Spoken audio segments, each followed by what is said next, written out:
morning, ladies and gentlemen. I welcome you to the 6th Advances in Geomatics Research Conference. I want to apologize for starting a bit late, but we shall try to catch up with time. This is the opening session. I know you have already been registering online, signing in, and I want to welcome all our participants who are watching us from the rest of the world on Zoom, and those who are here online. We are going to have a few opening remarks from the head of department of Geomatics and Land Management, who will invite the principal of the College of Engineering, Design, Art and Technology, and then thereafter, we're going to have two keynote addresses to set us off. Before the head comes in, on behalf of the organizing committee, I want to welcome you to Makerere University, to the College of Engineering, Design and Technology, School of the Built Environment, and the Department of Geomatics and Land Management. I want to welcome our foreign participants, the few who are here, and I wish you a nice time in Uganda.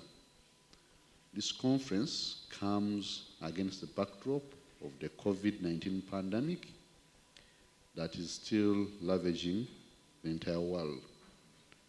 The pandemic has forced us to innovate and to change a few things.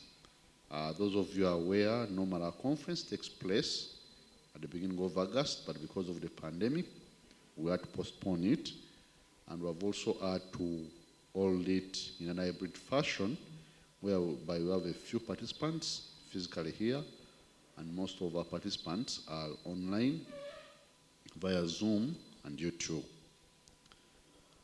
The pandemic and the subsequent lockdown in many countries has highlighted the important role that geomatics plays in everyday life, and therefore the basis of our theme, geomatics, resources, response, and resilience in the context of emergency. We have received a number of abstracts addressing how geospatial technologies have been applied in the mapping of COVID-19 cases, monitoring its spread, and identifying the vulnerable population, emphasizing the need for geospatial professionals. We are happy that the South African Journal of Geomatics has once again agreed to publish a special issue of some of the high-quality presentations from this conference. Whereas the conference is beginning today and will end tomorrow, since Monday, we have been carrying a number of activities. On Monday, we had a workshop on Digital Earth Africa, whereby we looked at how to use Earth observations to deliver decision-led products to the policymakers and the leaders. Monday to Wednesday afternoon, we had a workshop on Introduction to Geospatial Web Services, and this workshop we had participants, 3 from Ethiopia and 2 from Kenya, as part of the GMS project. Yesterday afternoon, we had a public dialogue on the mainland question, whereby we discussed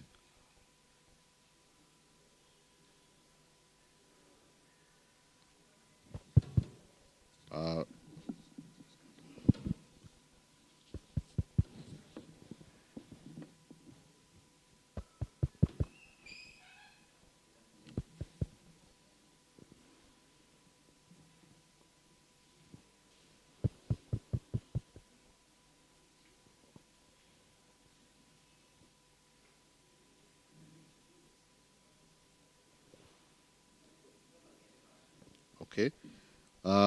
On Wednesday, yesterday, we had a discussion on the public dialogue on my own land, where we discussed how we can help the government as it looks at reforming my own land. So all these events have been well attended, and we have had a number of participants. So we want to thank all the participants for their active participation. Allow me to thank our keynote speakers, whom you are going to hear from today and tomorrow. Professor Yazid Bamtaze from Makerere University, Mr. Jonathan Ochom from LandNet, Uganda, Professor Anthony Jumba from the University of Northern British Columbia, Canada, and Dr. Sami Eria from Esri, USA. Mr. Principal, those two are former students of this department who have gone ahead and gone out of the country and specialized in different fields. We'll also hear from Professor Catherine Nakarembe from the University of Maryland, USA, and Ms. Tera Chirengat Mutai from the World Food Program in Kenya. I want, on behalf of the local organizing committee, to thank our keynote speakers for agreeing to share their knowledge with us. Thank you so much. Finally, I want to thank our sponsors, the college administration, Mr. Principal, and the other managers of the administration, the chair of the head of department of Geomatics and Land Management, and my colleagues for all the support they have given the local organizing committee.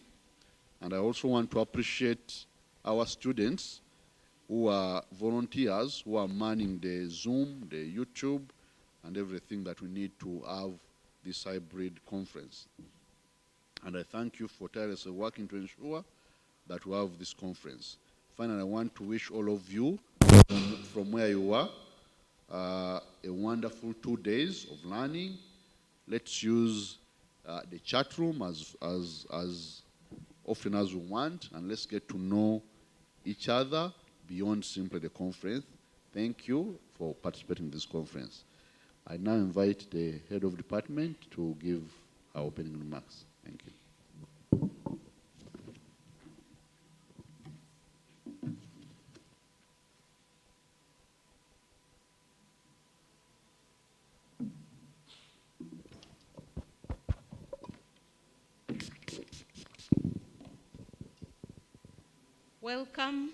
Welcome everybody, those in the hall and those online, for our AGRC 2021 conference.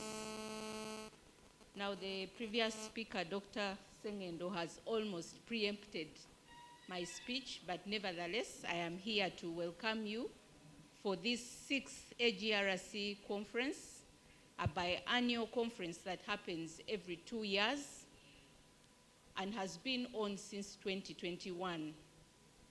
We are very happy to have realized it this year round, considering the current times of COVID-19, where we need to social distance and avoid crowds. But I'm happy to note that the new normal is actually setting in, even for our very own Department of Geomatics and Land Management. As he mentioned, it usually happens in the first week of August, but is happening now nevertheless. And we want to thank you for being very loyal and part of this event, even when schedules get interrupted the way they have been this time round. We appreciate both your physical and virtual presence, everybody. Dr. Sengendo has mentioned about the pre-conference activities.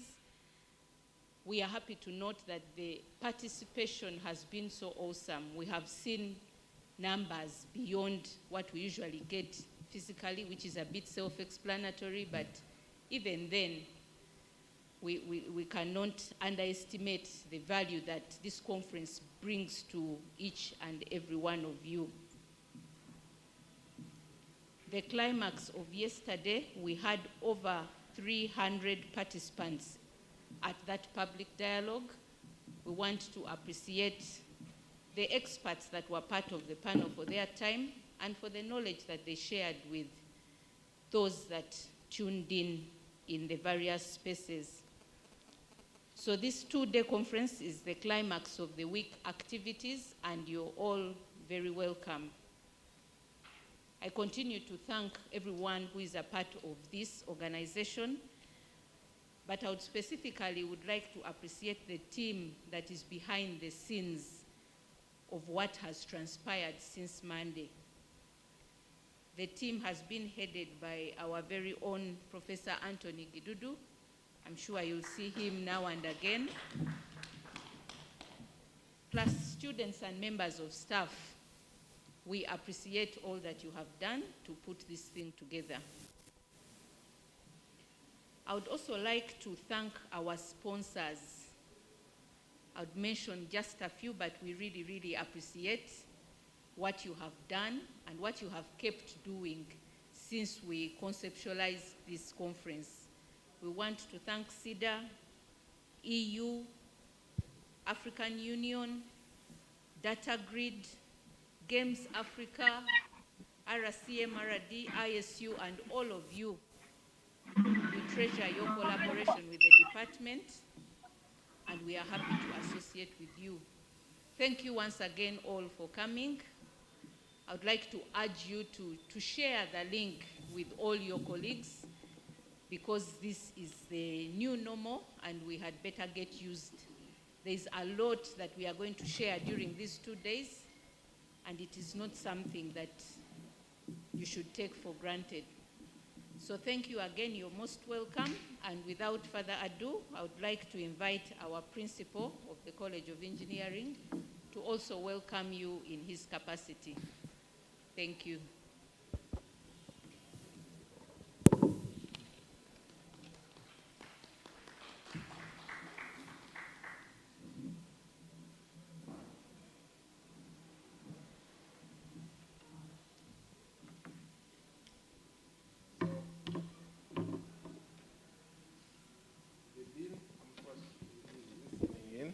The dean of the school and all the other deans present, the heads of the department, the professors who are in the call and within the room, the keynote speakers, the Deputy Director General, the Regional Center for Mapping and Resources for Development in Nairobi, Kenya, the organizers of this conference, all participants in your various capacities, all protocol observed. Ladies and gentlemen, I've been invited, of course I was invited as principal to give remarks, but I was also asked by my boss, the Vice Chancellor, to give his remarks. He should have been here, but because of a parallel engagement, with the, we're expecting the First Lady to be at the university this morning.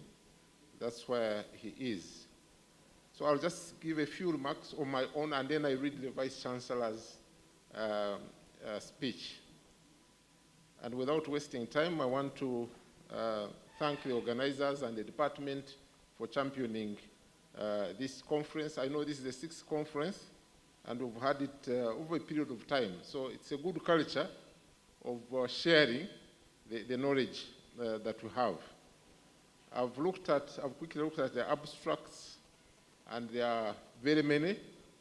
Congratulations for getting such a big number. But also there's a variety of research and knowledge that is shared, ranging from GIS applications, ranging from remote sensing, the issues of cadastral surveying, issues of hydrostatic surveying, geodesy, etc. So I thank you so much for this variety and for the kind of enthusiasm that you have. Of course, in Uganda, now there are current things. When I was young, I'm not very old, but I'm also not very young. But when I was young, there are things that were not heard of in Uganda. Things like land grabbing.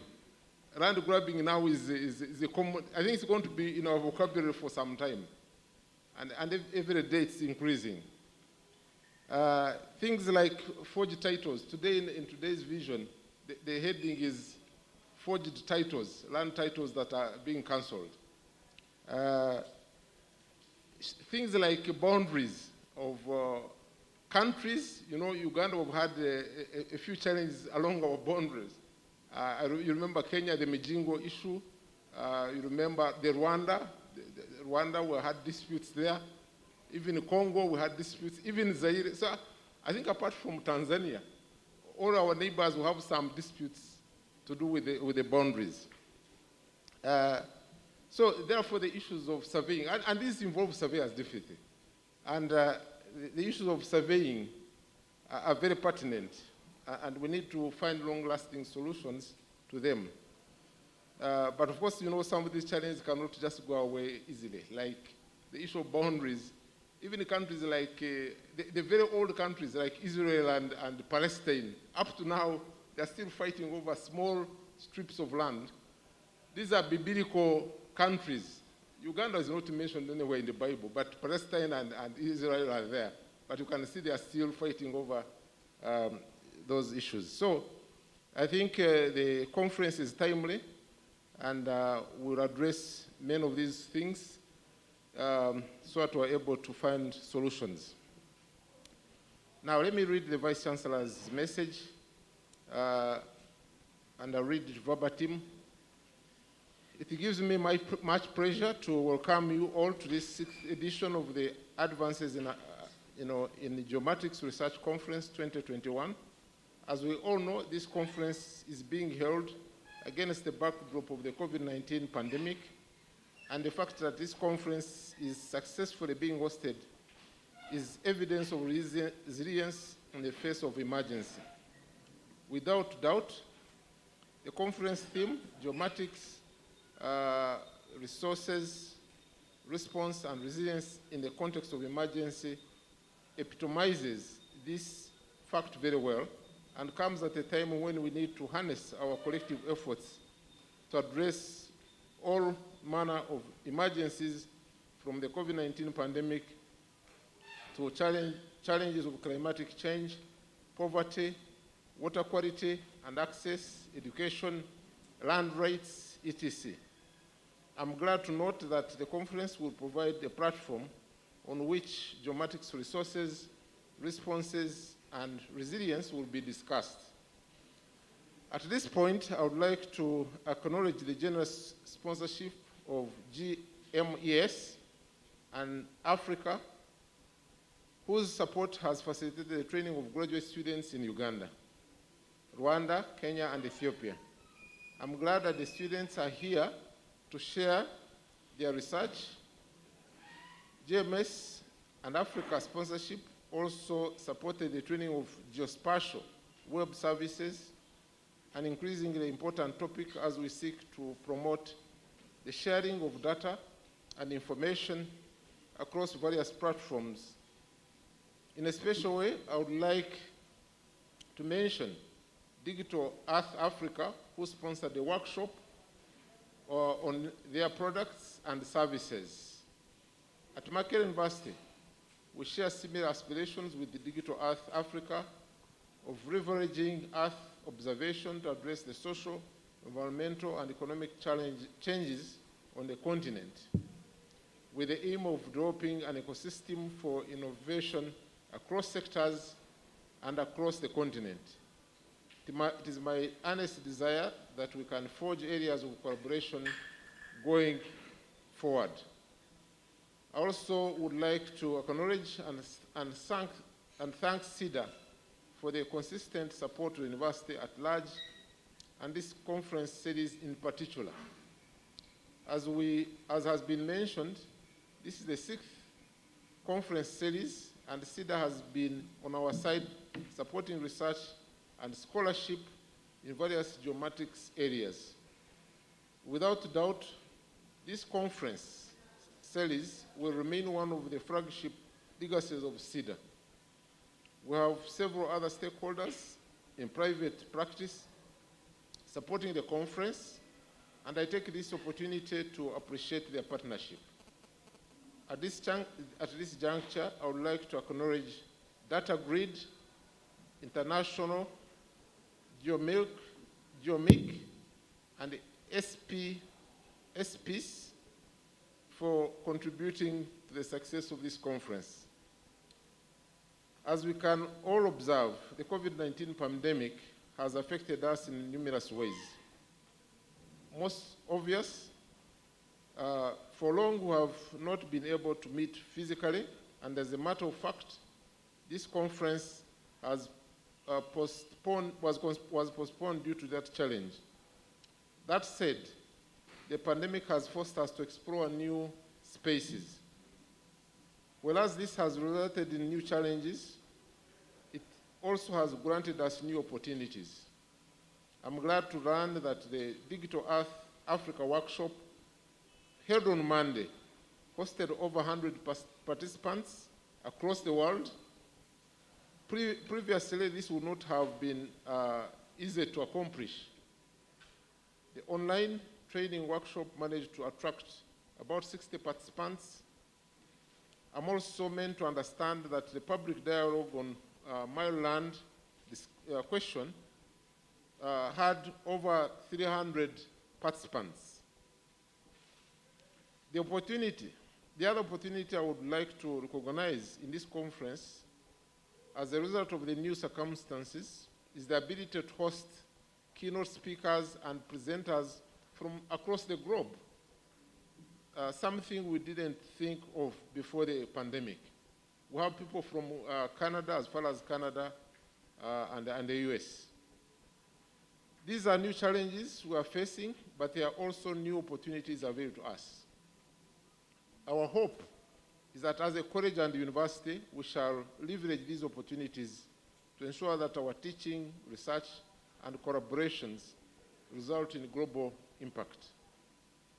In closing, I would like to thank all the keynote speakers who have accepted to grace this conference and to share their knowledge. I would like to acknowledge Professor Yazid Bamutaze from the College of Agriculture and Environmental Sciences here at Makerere. Maybe you can stand for recognition for those who are around. So that's the professor. We need to seek more of these inter-college collaborations. I'm proud to welcome former students of the college, Dr. Sami Elia of ESRI USA, and Professor Anthony Jumba of the University of Northern British Columbia in Canada. I'm proud of the fact that your humble beginnings here have resulted in global influence wherever you are. In a special way, I would like to welcome the Digital Earth Africa champion, Ms. Stella Chelangat Mutai, whose address will be coming from Rome in Italy. Last but definitely not the least, I want to welcome Professor Catherine Nakalembe from the University of Maryland in the US, whose reputation has preceded her given the excellent work she has done leveraging Earth observation to address various challenges. As a university, we are immensely proud of the work that you are doing, which is a great inspiration to many of us on the continent, and of course to our students who are still training.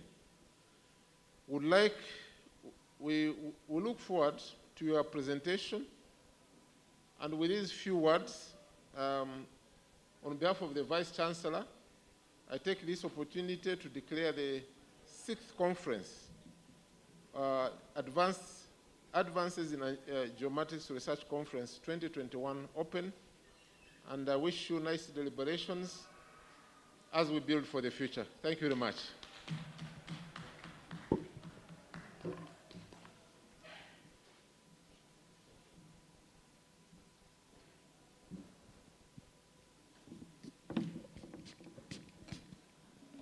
Thank you so much, Professor Ainaitwe, our principal, who is standing in for the Vice Chancellor, Makerere University.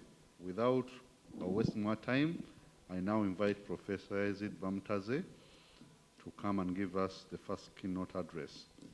Professor Bamutaze is a professor in the Department of Geography, Geoinformation and Climate Studies in the College of Agriculture and Environmental Studies. You are most welcome, Professor Bamutaze.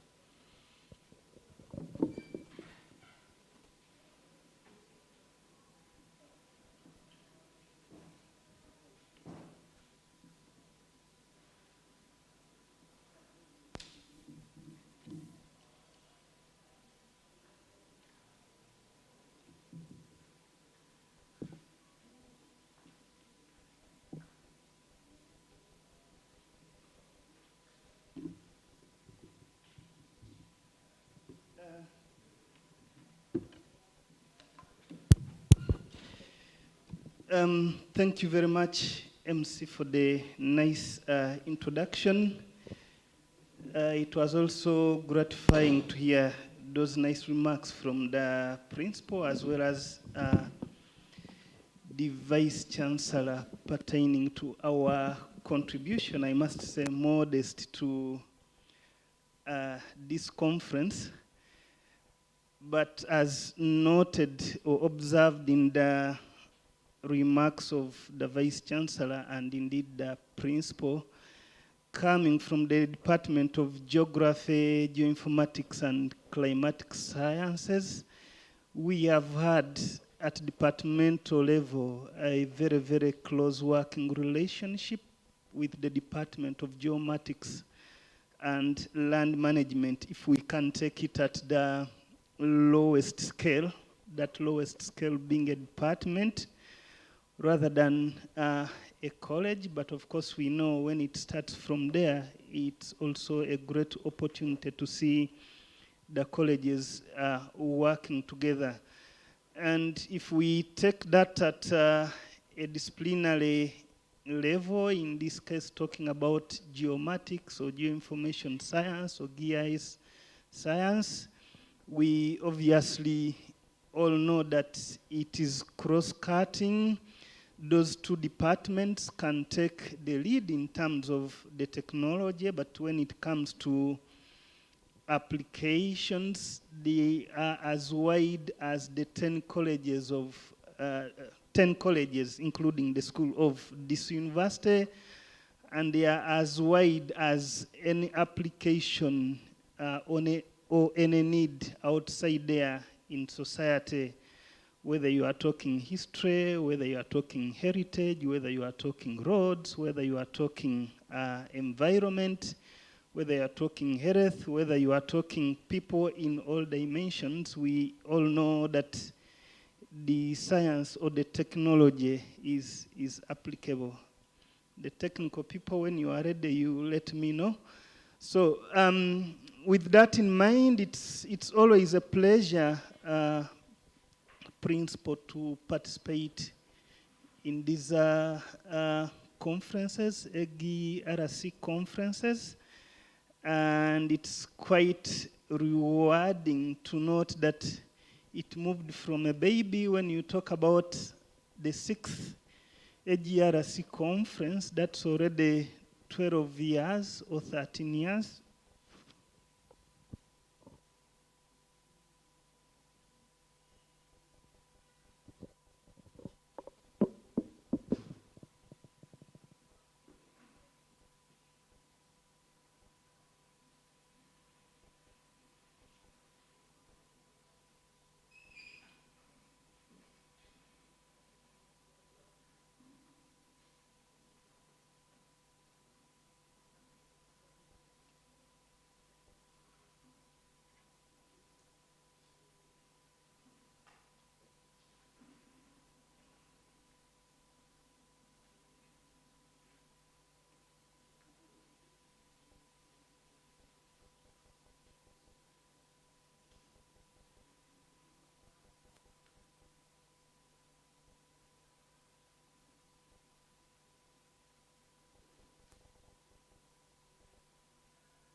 So, our apologies about that. I think the technology wasn't working, which is a pity for a conference on technology. But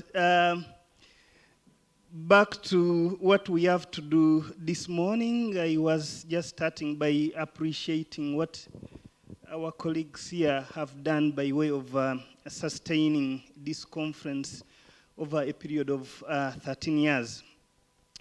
So the title of my talk is Geospatial Science in the Anthropocene. Is it a panacea for disaster resilience in developing countries? I want to believe that everyone who is seated in this room is probably more familiar with geospatial knowledge. So if the title is framed in terms of, in form of a question, one can have a binary choice of saying whether the answer is yes or it is no. And we did get some indication, some kind of appetizers from the remarks of the principal, the head of department, and the moderator. So with this title, I was trying to see how then does it fit in the overall focus of, overall theme of the conference, which is looking at emergency, it is looking at resilience, it is looking at resources. So I will start by giving some few pictures picked from Uganda. For those of you who have ever traveled to the east and you have been to Mountain Elgon, it's a very heterogeneous environment in terms of the physical setting, in terms of the social setting, even though generally speaking, you can take it to be a mountainous environment.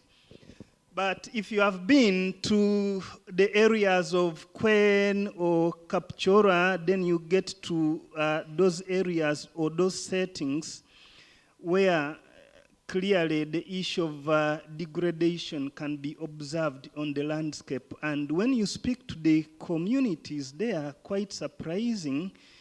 They are always referring to this landscape as being a ripped landscape or a naked landscape, meaning that they do have some kind of understanding of what it is or what their actions are sort of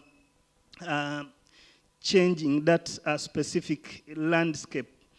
There is a big story to do with that, but of course we don't have time. But if you look down, you also see a picture of Kampala. The principal here was saying he's young, but not very young. I don't know if he ever boarded some of those buses that existed in the past or they are post him. So you can have this kind of change in space and time, but overall it does give us an impression of the so-called, the signatures in the so-called Anthropocene. Now, you don't normally find this in a setting like Sadat or a setting like, let's say, Hereth, but if you go in geology, then you have these sort of long time scales. You can talk about the whole scene. Anthropocene is what we have now, but typically depicting the human footprints that are more visible now than in the past.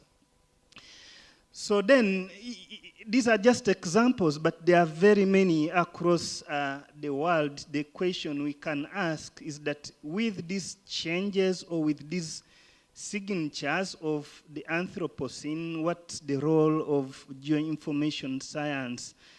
What can we optimize or harness in order to better manage the Anthropocene? But in this case, we are talking, or I'm talking about the Anthropocene in the context of the disasters that we do have in the country or in the world. Which brings me to this slide with some interesting figures. Of course, we know, globally speaking, that disasters have been there since time immemorial, but if you look at the trend lines, then you realize that they are increasing over a period of time. If you plot a trend line in this graph, then you'll clearly see that it's moving upwards. So that's one thing in terms of the trends. But when you also look at the world in terms of disasters over the last 2 years, we can also argue that they are becoming more complex, of course, with a series of processes that drive these disasters. But over the last 2 years, we can also say the pandemic is altering the disaster landscape across different spaces. We know what it has done, for sure, in form of the pandemic, or COVID-19 pandemic itself. But the most critical here is to also to have a look at how is the pandemic interacting with spaces that are disaster prone. So the challenges are increasing. How do we manage these two together? But this is also coming when the world sort of in the last 10, 15 years has sort of shifted in terms of the paradigm of how you look at disasters. We are more or less moving from the point of view of looking at them in terms of emergencies, recording in progress, in terms of responding to a disaster which has occurred, towards a direction that builds resilience, that tries to avoid the occurrence of disasters. I'm stuck.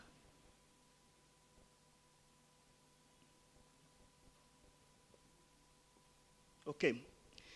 Now, one of the interesting things when you look at those disaster processes moving and changing and being dynamic is that it's also visible that firms that are sort of focused on disaster business, in spite of the fact that the pandemic has altered the disaster geography or complicated it, they are making money.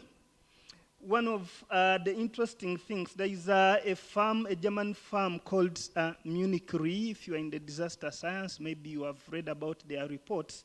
But just recently, in 2021, they are forecasting that their profits are increasing and are projected to increase even with those sort of adverse conditions that globally we are grappling with. So one can argue that disasters are also profitable in nature.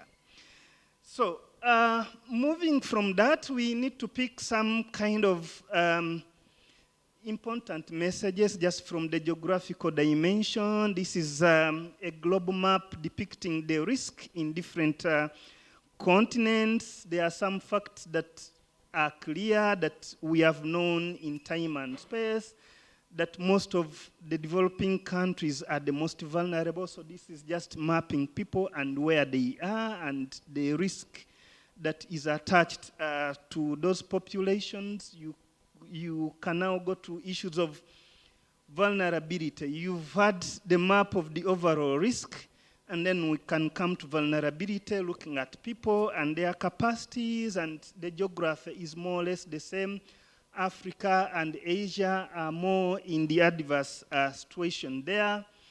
If you go to adaptive capacities, coupling a range of processes that are driving sort of disasters from the climate point of view, but also looking at what are those assets, what are those capacities, what are sort of the supportive systems available in countries. We still see the same thing from these sort of global data sets, that the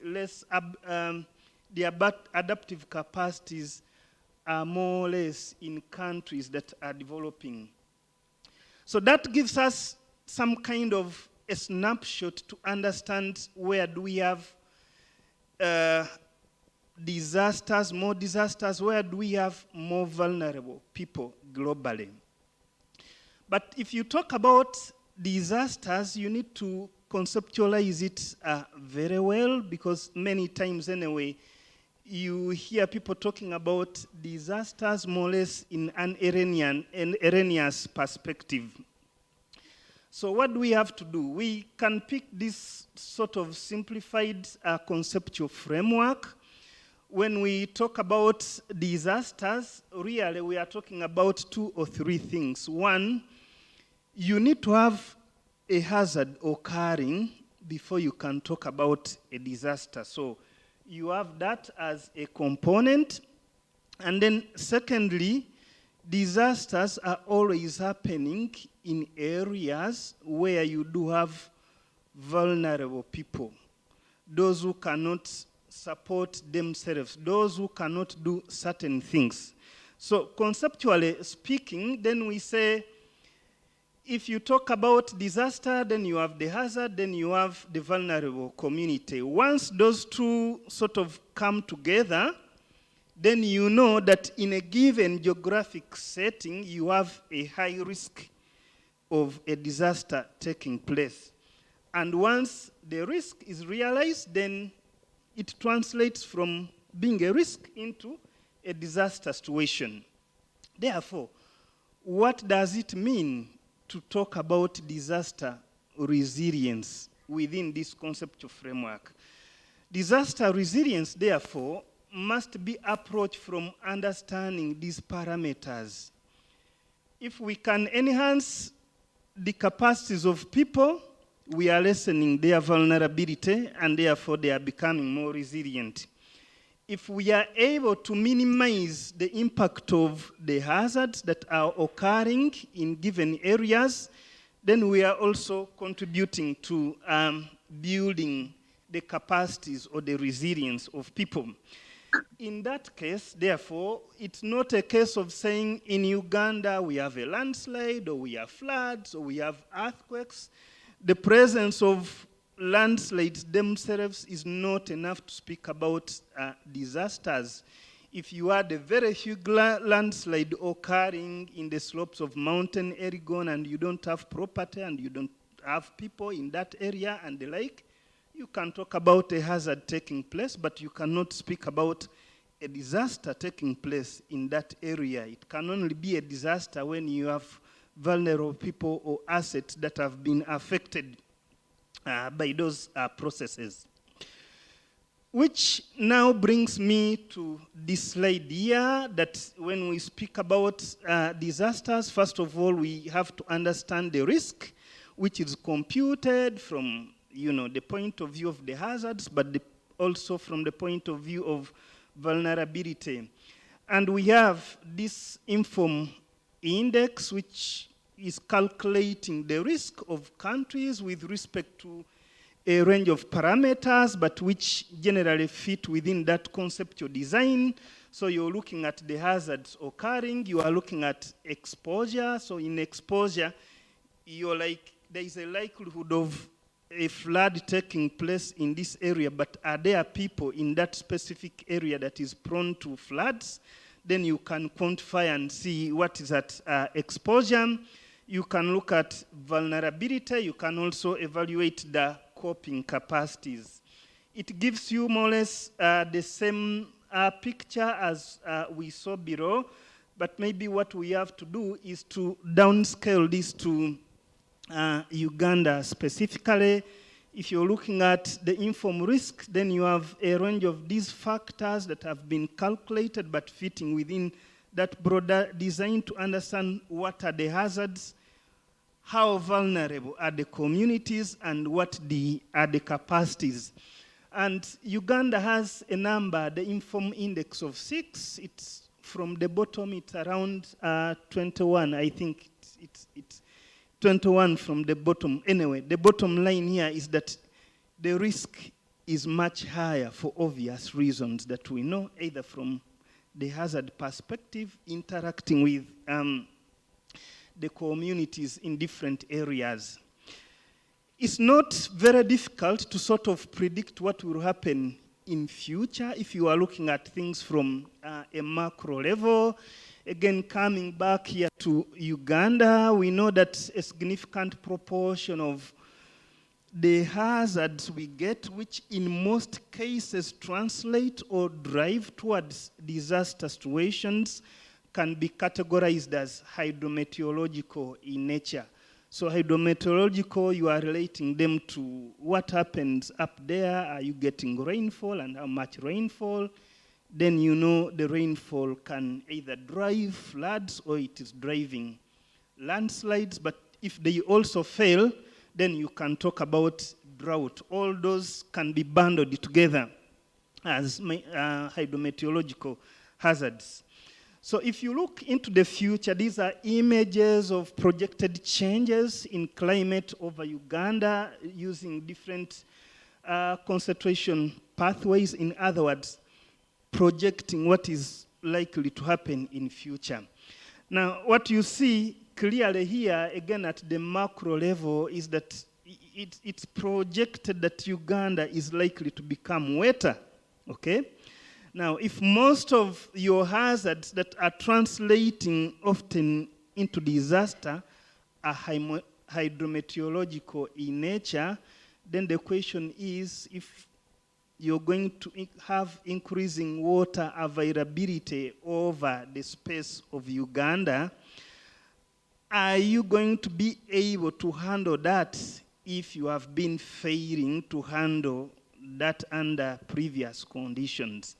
It sort of presents both sort of a challenge, but it can also be an opportunity because you can also build the resilience on the basis of increasing water that you have at your disposal.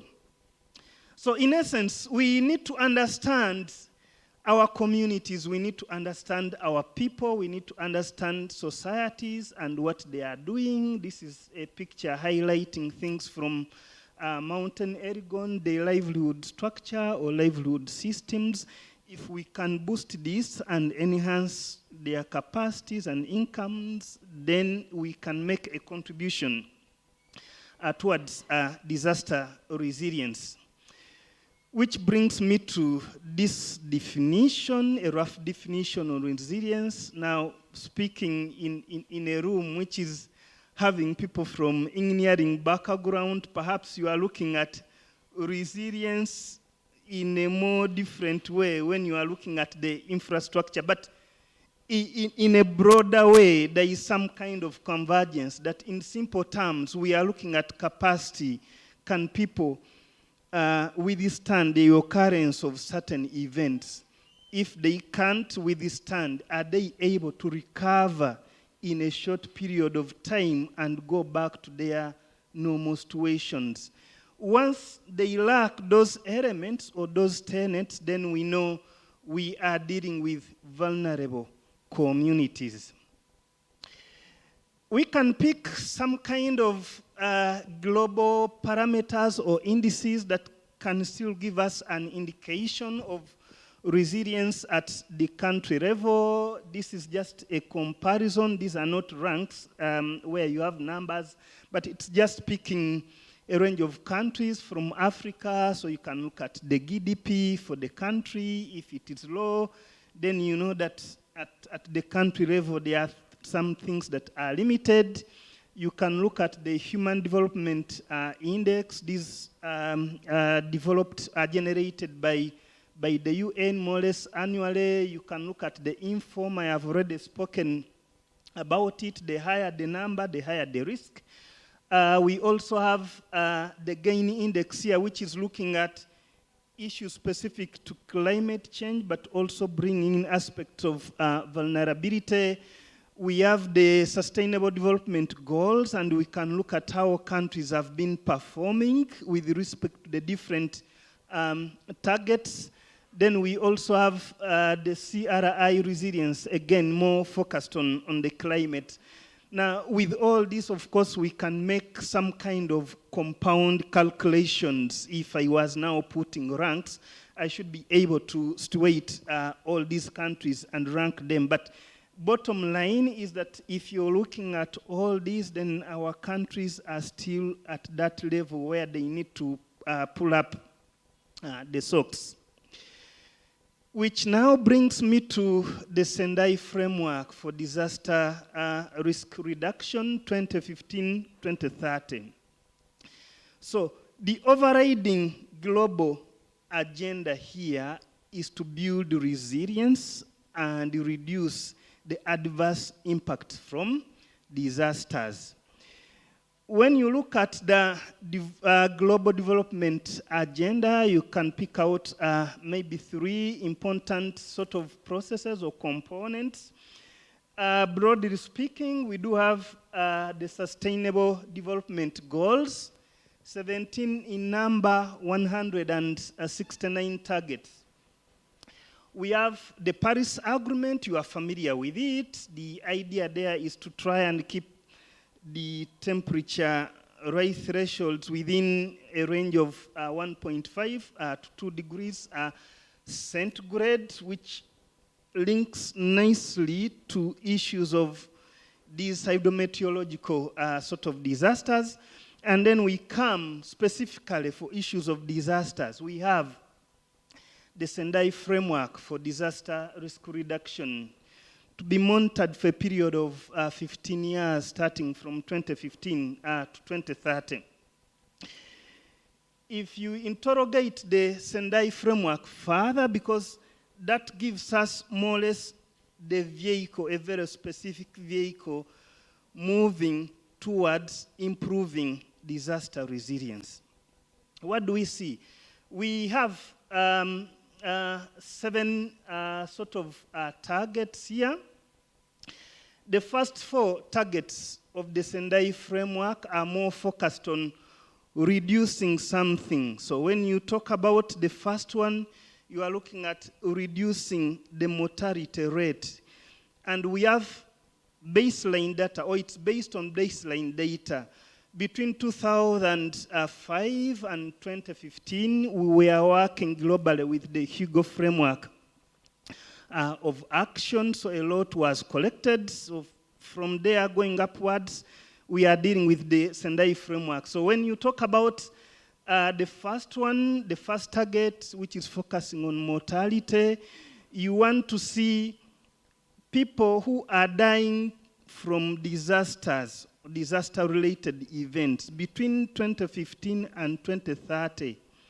Has the number reduced compared to the period between 2005 to 2015? And you are calculating these over 100,000 persons. So what do you have? How many have died with respect to a number of 100,000? So a range of things that you have in there. You want to reduce mortality. You also want to reduce the number of people who have been affected. If they have not died, once an event, a disaster event has occurred, how many people have been affected? How many have been displaced? In some cases, some are even lost and they are missing. So you have some baselines and you want to see, you are going to monitor progress with respect to comparing those numbers. What was it before? What is it now? You can also look at loss in terms of assets. If a disaster event occurs, what is, for example, the extent of agricultural areas that have been affected now? Are you able to quantify? So you have a range of issues there that are geared towards reducing certain things, including the critical infrastructure. In the Sendai Framework, if something happens, like we have a flood, we had floods in Kasese, and then you are looking at the infrastructure, you're looking at the roads that have been affected by that specific event. Are we able to monitor and say that these things are reducing over a period of time? On the other hand, of course, you also have those which are more focused towards increments. You want to increase the number of countries with policies and strategies that are focused on disaster risk reduction. You want to increase the cooperation or partnerships. You also want to increase access to early warning information. Literally looking at developing systems that can warn people, and if they are warned in time, then you can reduce the losses, you can reduce the mortality. And again, the numbers come in. How many people are you able to reach in terms of early warning? You can compute with respect to 100,000. What was it before, and what is it now? 100,000 people. So that's what the Sendai Framework is targeting. Again, I'm having problems. Please help me.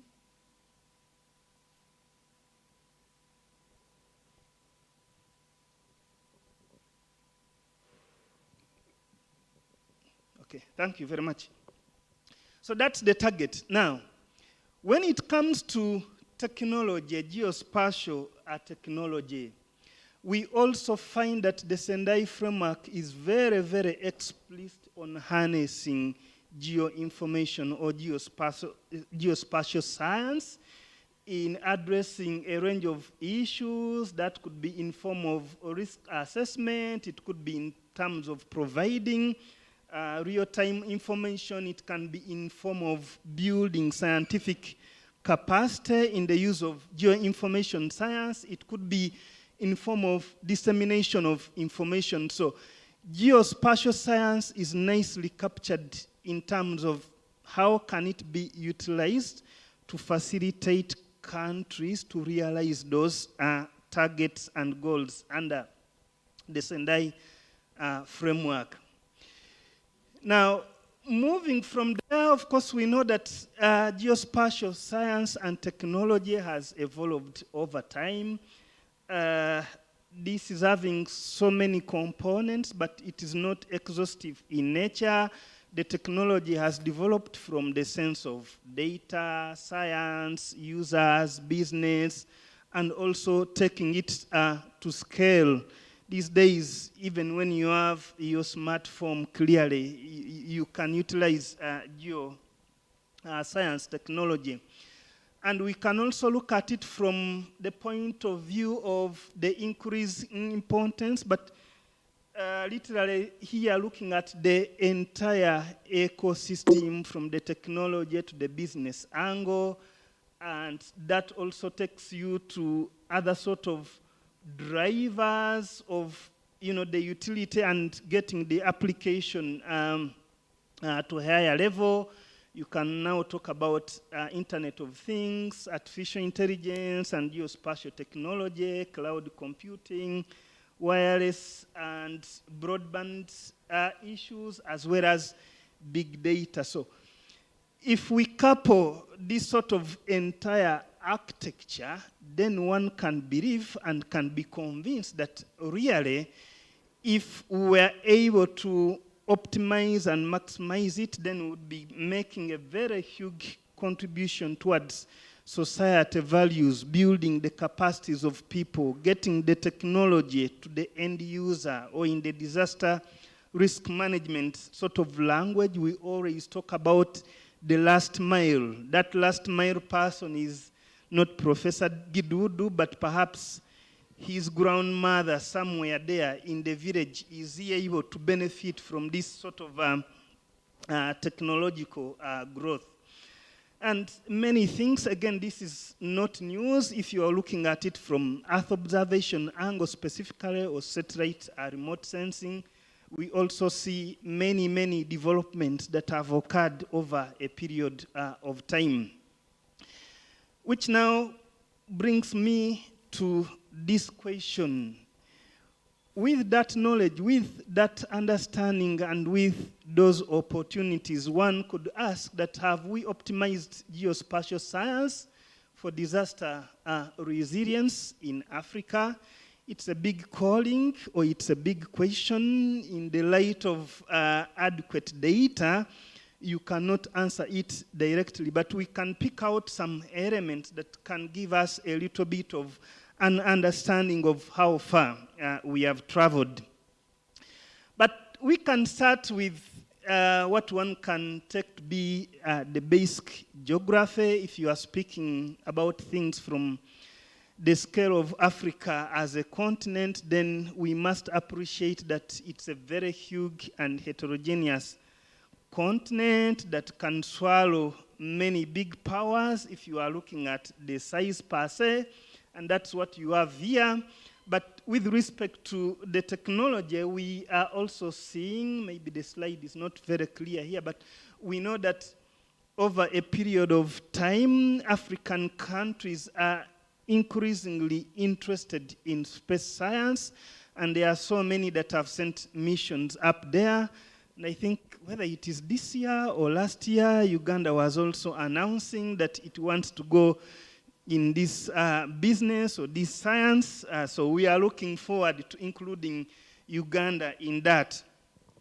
But overall, then we need to assess, first of all, have an understanding of the existing capacities.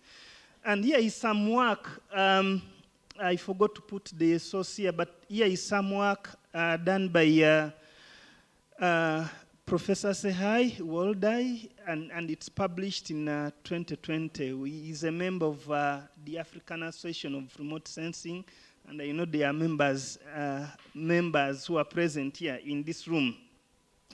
So they did some kind of an inventory on some of the things, understanding the organizations that are involved in geoinformation science, and here you have a range spanning from issues of those that are involved in space science, the agencies, those that have satellite stations.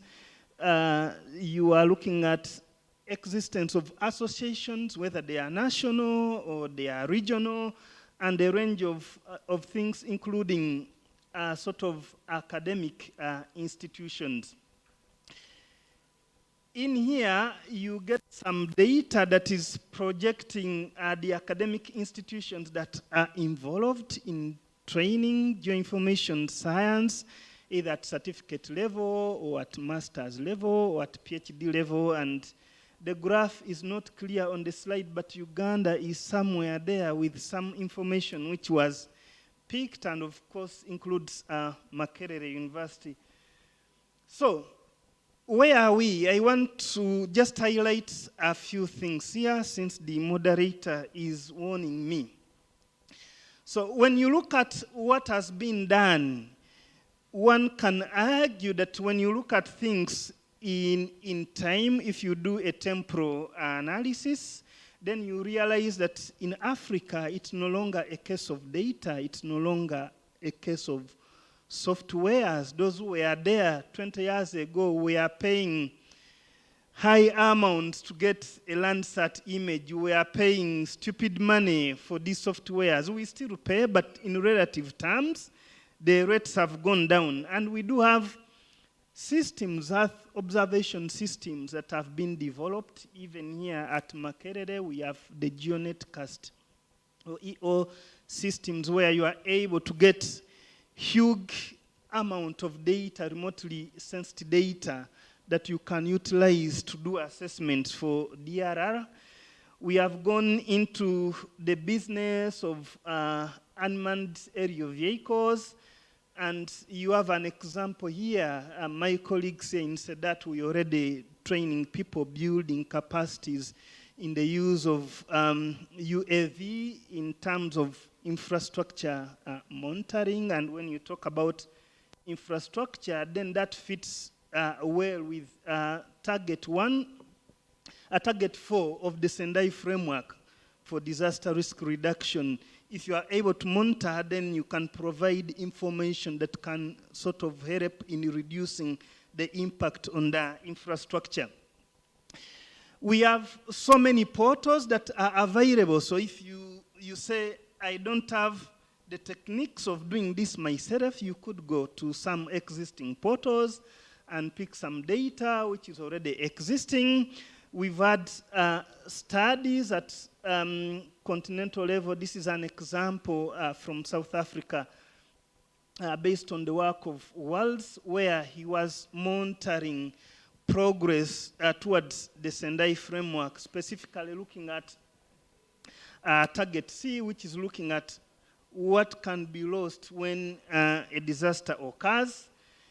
If we come, then we can come back to Uganda, then we can also have some examples, really even at the basic level of constructing a digital elevation model. One can start having some implications or understanding why you are having landslides occurring in the mountains there. But if you look at it from the point of view of hydrological connectivity, by inspecting this sort of image, then you can also understand that you are having landslides in Vududa. At the same time, you are also having floods in Slonko. By way of inspecting that image, we have had cases of landslides in the highlands there, and we can use our images to understand the context, whether it's a panchromatic image, you are able to see where are they occurring, and you can do characterization. We have sort of developed from studies undertaken here, developed some kind of databases by collecting geospatial data from the field, which sort of has enabled us to understand the patterns, understand the hotspots and bright spots of landslide occurrence in those areas. We are also able to use sort of imagery analysis to understand where are the pressures that are also driving some of the disasters we have obtained in the past. And if you look at this image of Mountain Elgon, it gives you a little bit of understanding the park boundaries and how people over time have entered into the boundaries. And if you look at what happened in 2010, then it's very clear that where you had encroachment in the parks are also sites that experienced landslides that were disastrous in those areas. We have done sort of geospatial-based morphometric analysis. It's not everywhere that landslides are occurring, but you also have specific geologies and specific soil types where you have them. We have also looked at issues of now, we understand a little bit of the hazards. Do we have an idea of the vulnerability, looking at people and their resources and what elements, what we call elements at risk, are prone or are in those areas where landslides are likely to occur. And we have also looked at issues of regeneration of sites, sort of invoking NDVI data and looking at the areas before and after and how long has it taken to regenerate. And overall, at the country level, then we also have a series of sort of maps, hazard maps that have been developed at NECOC that are constituting the risk profile for the country. Would one therefore argue that we have adequacy in terms of optimizing and maximizing geospatial science for disaster resilience? It's also something that is worth interrogating at a different level. Now, we do have this data that has been developed at a global level, and it's looking at the geospatial readiness. They have developed the so-called Geospatial Readiness Index, premised on about 5 parameters. What is interesting here is that when you look at that, Uganda is actually, when you look at the scores, it's number 2 of the bottom 5 countries. So that's in one way or the other indicating in nature that we have done something, but when analyzed at another level, we still have some distance or some gaps to move. So if we are to unpack that index further, we have 5 parameters or factors there. The first one here is looking at the data infrastructure ranking according to the data infrastructure. So in infrastructure, you're looking at things like, do you have a spatial data infrastructure? Do you have surveying, national surveying sort of departments at the national level? Do you have associations, and how are they sort of moving the geospatial ecosystem at the country level? So what you note, again, the text is not clear here, but this one gives you those at the higher rank, this one gives you those at the lower rank, and Uganda is about just there. You move to the second parameter used here. It's looking at policies. Again, colors may not be very clear here.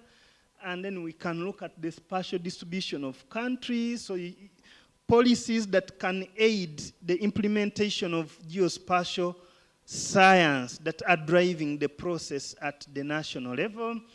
We are not among those in the lower bottom, but we also have some constraints here and there as a country, especially when you come to issues of using UAV. And then you come to the capacity, institutional capacity ranking. This is where you are interrogating the institutions involved in training, because those ones should output people that ultimately are going to drive the agenda at the country level. Those who are able, those who are ready. When you interrogate this, again, Uganda is part of those in the lower bottom. Then you come to the usual rankings here. Again, the slide may not be clear, but you are now looking at the uptake. How many institutions are able to make decisions based on analytics of geospatial data? And then lastly, you are looking at the industrial capacity, the business about these things. Are we able to train people who can come up with solutions, or can come up with apps and can drive the business agenda? They are already convinced that geoinformation is the thing, and they are taking advantage to make business. In other words, we are looking at entrepreneurship and a thriving business environment. So, in brief, what can I say summarizing the entire chain? If you look at the value chain of geospatial technology with respect to the hierarchies of disaster risk management in Uganda, of course, you have this graph. It's spanning all the way from the president's office, and it has to go to the lowest level. In terms of technical capacity, availability, and generation of information, right now one can strongly argue that it's more limited, it's more focused to the national level. You will not go to many districts and you find environmental, rather officers who are doing these analytics at that level. Rather, in most cases, they are highly waiting to get what comes from the national level. And then secondly, as you may have realized from the slides, if you fit this with respect to the Sendai framework, what we have done is largely skewed towards understanding risk, and there is limited work that has been done towards building resilience.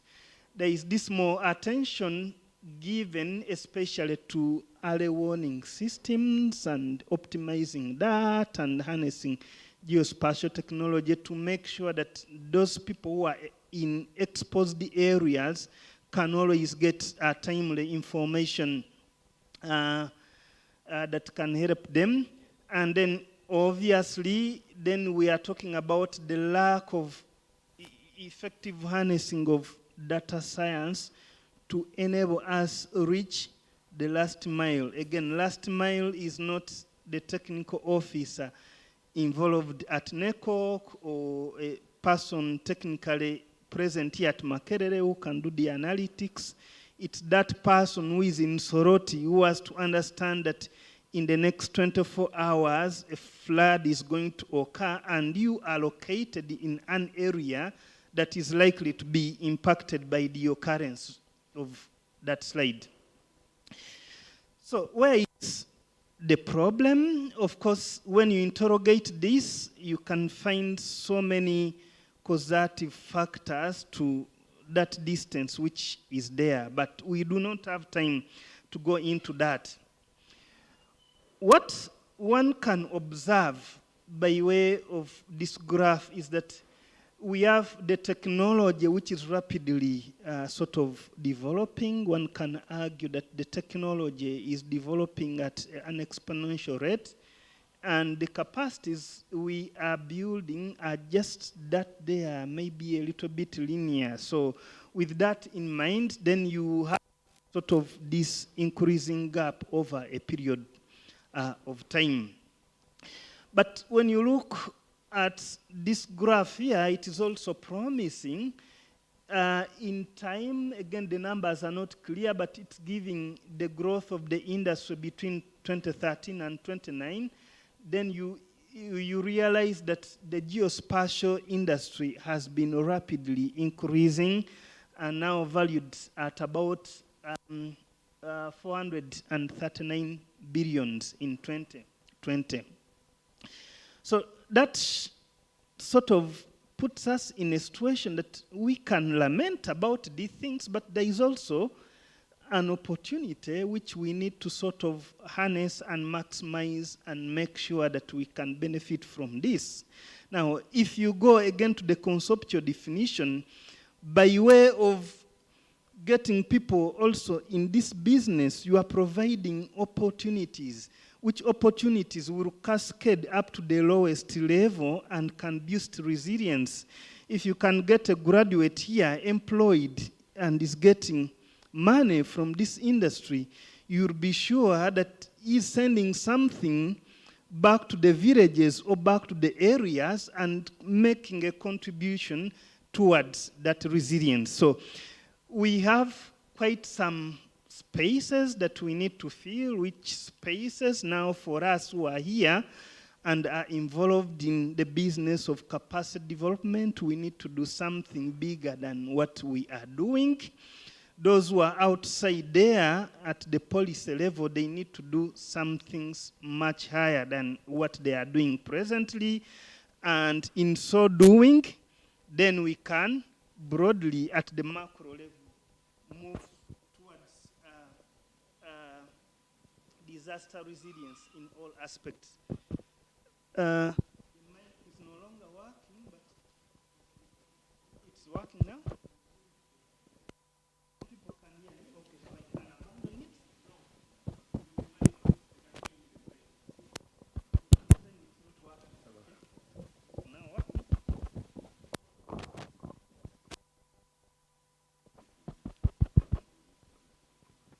Hello, hello, hello.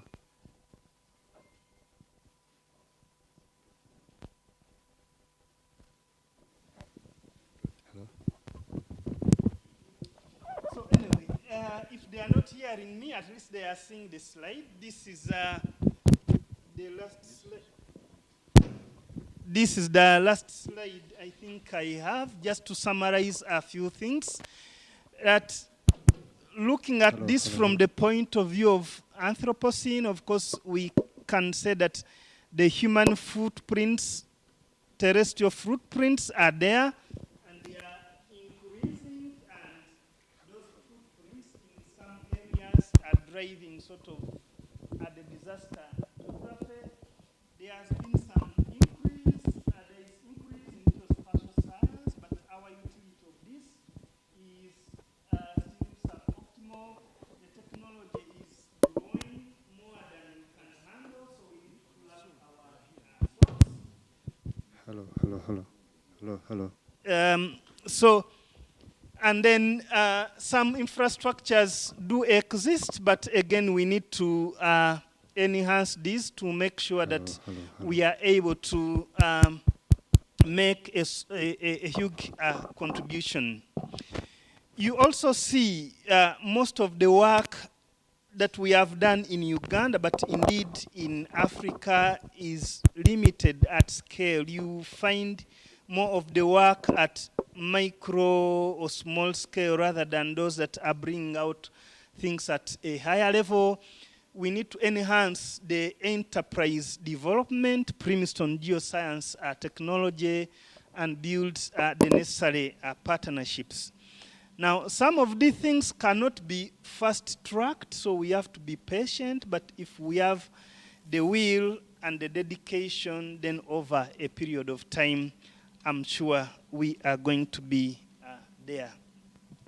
So these are just some of the references, and I will end by thanking you and also depicting that very nice image all the way from Kabale. Thank you very much.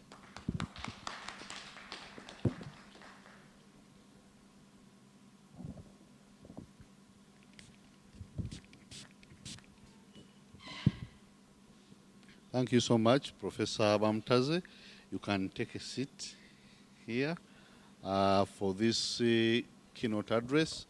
I want to apologize for the technology glitches. We are still learning on the job.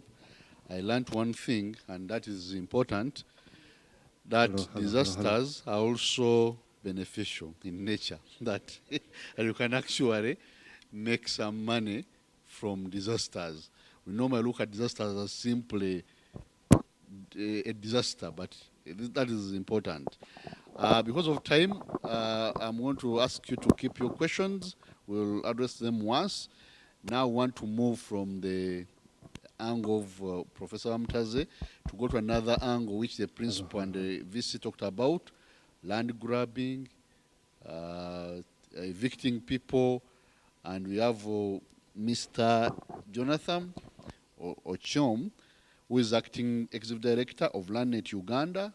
He's a human rights lawyer with 10 years experience in land rights advocacy, and is going to talk to us about progress towards making a customary land registry. You're welcome, Mr. Ochom.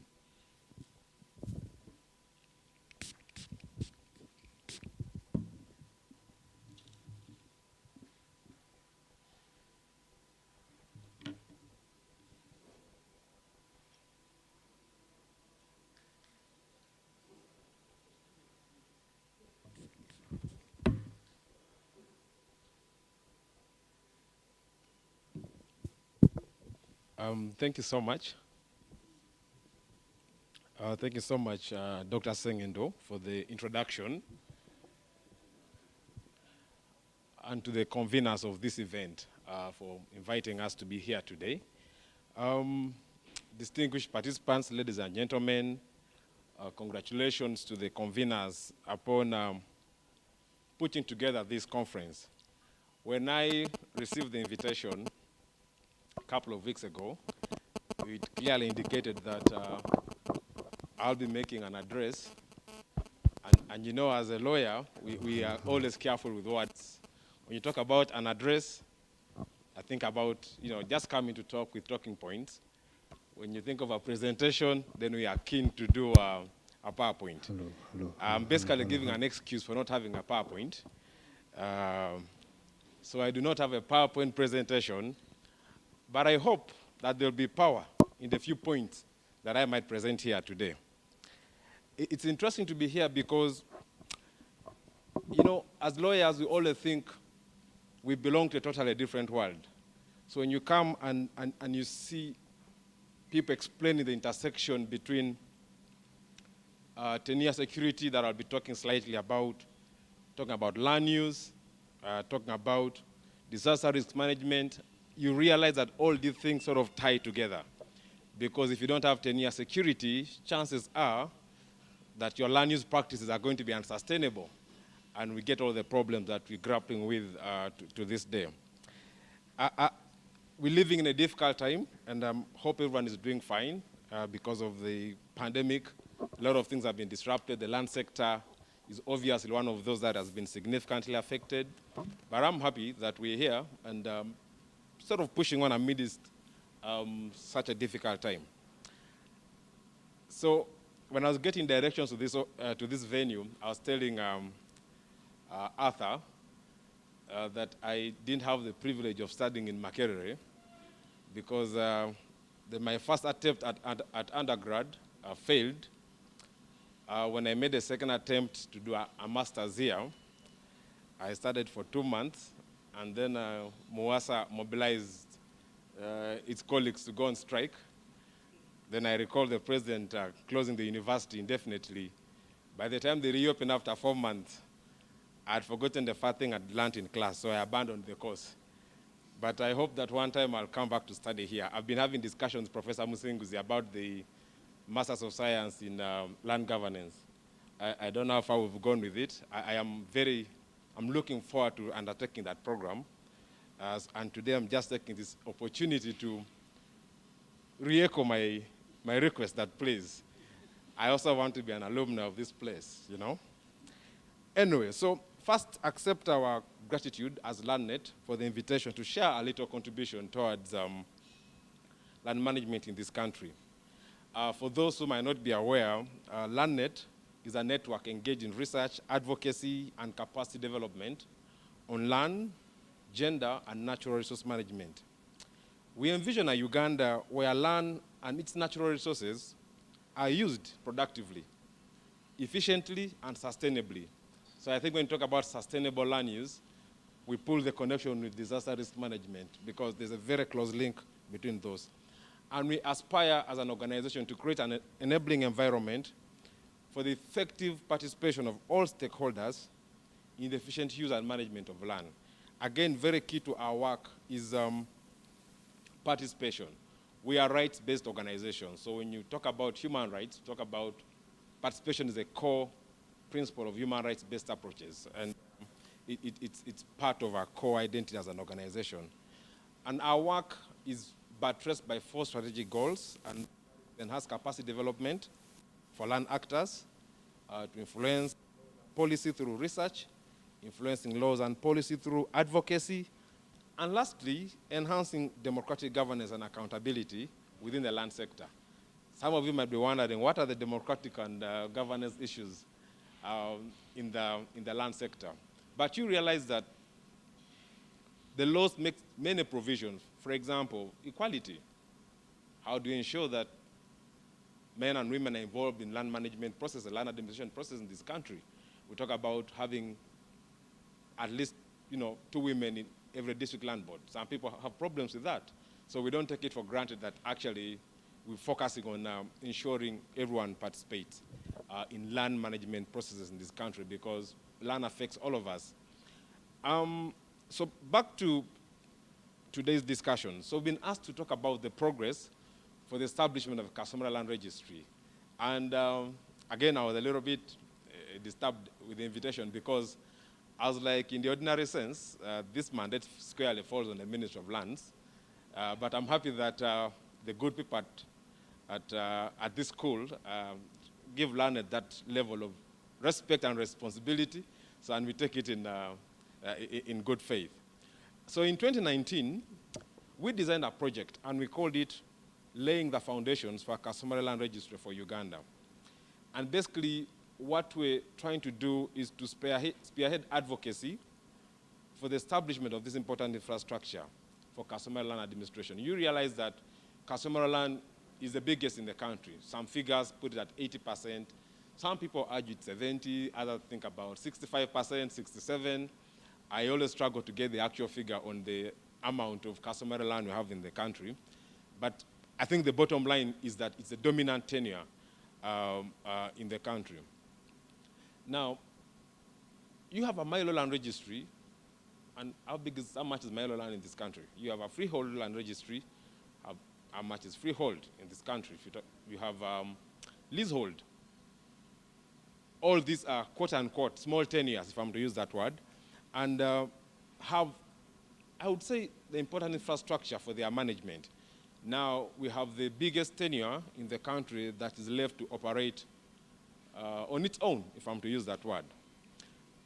But those could be just my views, but I think that as lawyers, we always ground our work on the law. So I'll take a bit of time to focus on the normative backing of our advocacy for the Kasumra Land Registry. And in Uganda, when you talk about land, you can't delink it from the Constitution. Just for your information, tomorrow is 8th October, so we'll be celebrating how many years of the Constitution? Because our Constitution was promulgated on 8th October 1995. Lawyers are not necessarily good with math. You guys could help us with the math. But yeah, tomorrow it's an important day for the land actors because the Constitution revolutionized the land sector in Uganda. And tomorrow being its anniversary, perhaps spare a few seconds tomorrow to celebrate the fact that we have a Constitution that makes a bit of progressive work around land. But what does the Constitution say about Kasumra land? And I'll link that ultimately to the need for a Kasumra land registry. So when you look at our Constitution, which is available online, I'm always, sort of intrigued when I learn that many people have never read the Constitution. And it's available online. Whether you're a doctor, a surveyor, or whatever, you need to know the law. So objective 13 of the national objectives and directive principles of state policy compel the state of Uganda to protect important natural resources, including land, on behalf of the people of Uganda. When you go to Article 26 of our Constitution, it makes an express provision for the right to own property. And I'm sure if you talk about property in this country, you can't, land could be perhaps one of the most important, assets that one could have. But more importantly, if you go to, in fact, as part of Article 26, which is framed as a human right, in the human rights sphere, we talk about state obligations, which include the right to protect, to respect, and to fulfill rights. So, putting in place the necessary laws, necessary policies, the necessary infrastructure to protect people's rights. And in this case, we are urging that one of the important infrastructures for protecting customary land is actually a registry. Then you move to Article 237, 1A, that emphasizes and stresses the fact that land belongs to the citizens of Uganda. And I think we are among the few countries in the world where you have such a provision. In other countries, you negotiate a little bit. And they are very closer to us here, if we talk about those countries. But for examples, it vests land to the citizens under 4 different tenures. And for purpose of this discussion, I'll talk about the customary land tenure, which is provided for in Article 237, subclause 3A, paragraph A. And to sort of make provisions for the protection of rights on customary land, the Constitution provides for the issuance of certificates of ownership on customary land in a way prescribed by Parliament. That's under Article 237, 4A. And under 237, 4B, it makes a provision, and this is where I think we have a bit of controversy, and it's the basis of our intervention. It makes a provision for converting customary land into freehold land. It's not mandatory, but provides the option. That's the some of us ask, okay, why? Are we envisaging that at a certain point, just wipe away customary land? And then we're asking, are they not equal? If you ask me, if you say that a boy can be converted into a girl, and not, then why should everyone be a boy? Are we not equal?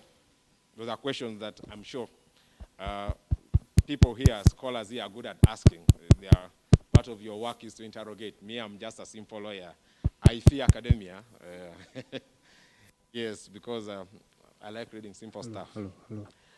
So we move to the Land Act, Cap 227. It's a 1998 law.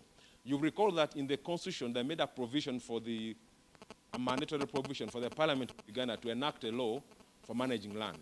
So in 1998, we got the Land Act. Section 2 reiterates the provisions on the tenure systems and vesting land on the people. It goes ahead under Section 3 to explain what is Mailo land, what is freehold, what is customary, trying to give definitions, because some of these words could get lost if we left them just blank like that. And then under Section 4, it also provides for the issuance of certificates of customary ownership, and Section 5 highlights the procedures. We also have the land regulations that then give practical guidance on how to enforce the Land Act. Now, so an interesting development happened in 2013. We finally got the Uganda National Land Policy. So in the ideal world, I'm talking about the ideal world, you will make a judgment of your own whether Uganda is one or not. A policy is supposed to inform the law. So you have a policy first, then a law is passed based on the policy, and then to implement the law, they pass regulations. That's why some people argue that we actually don't implement the law, we implement the regulation, because the regulations give life to the law. But then in Uganda, we saw a policy coming 15 years after the law had been passed. And as you know, policy does not have force of law. Policies basically reflects your aspirations that need to be codified into a legally binding text, which is the Act. So we sort of then had a bit of a mismatch we flipped the procedure by having the law first, and then 15 years, you have a policy.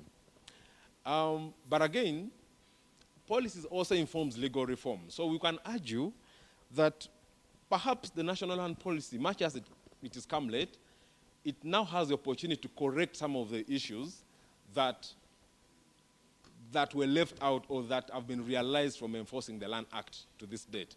So the national land policy, contains a lot of progressive provisions regarding customary land and other land issues in this country. So for example, in section 28, we've been having that discussion. When you're citing a policy, what do you say? Is it an article? Is it a section? Is it a clause? We're struggling. So for purposes of this discussion, in case I'm wrong, just allow me to call them sections.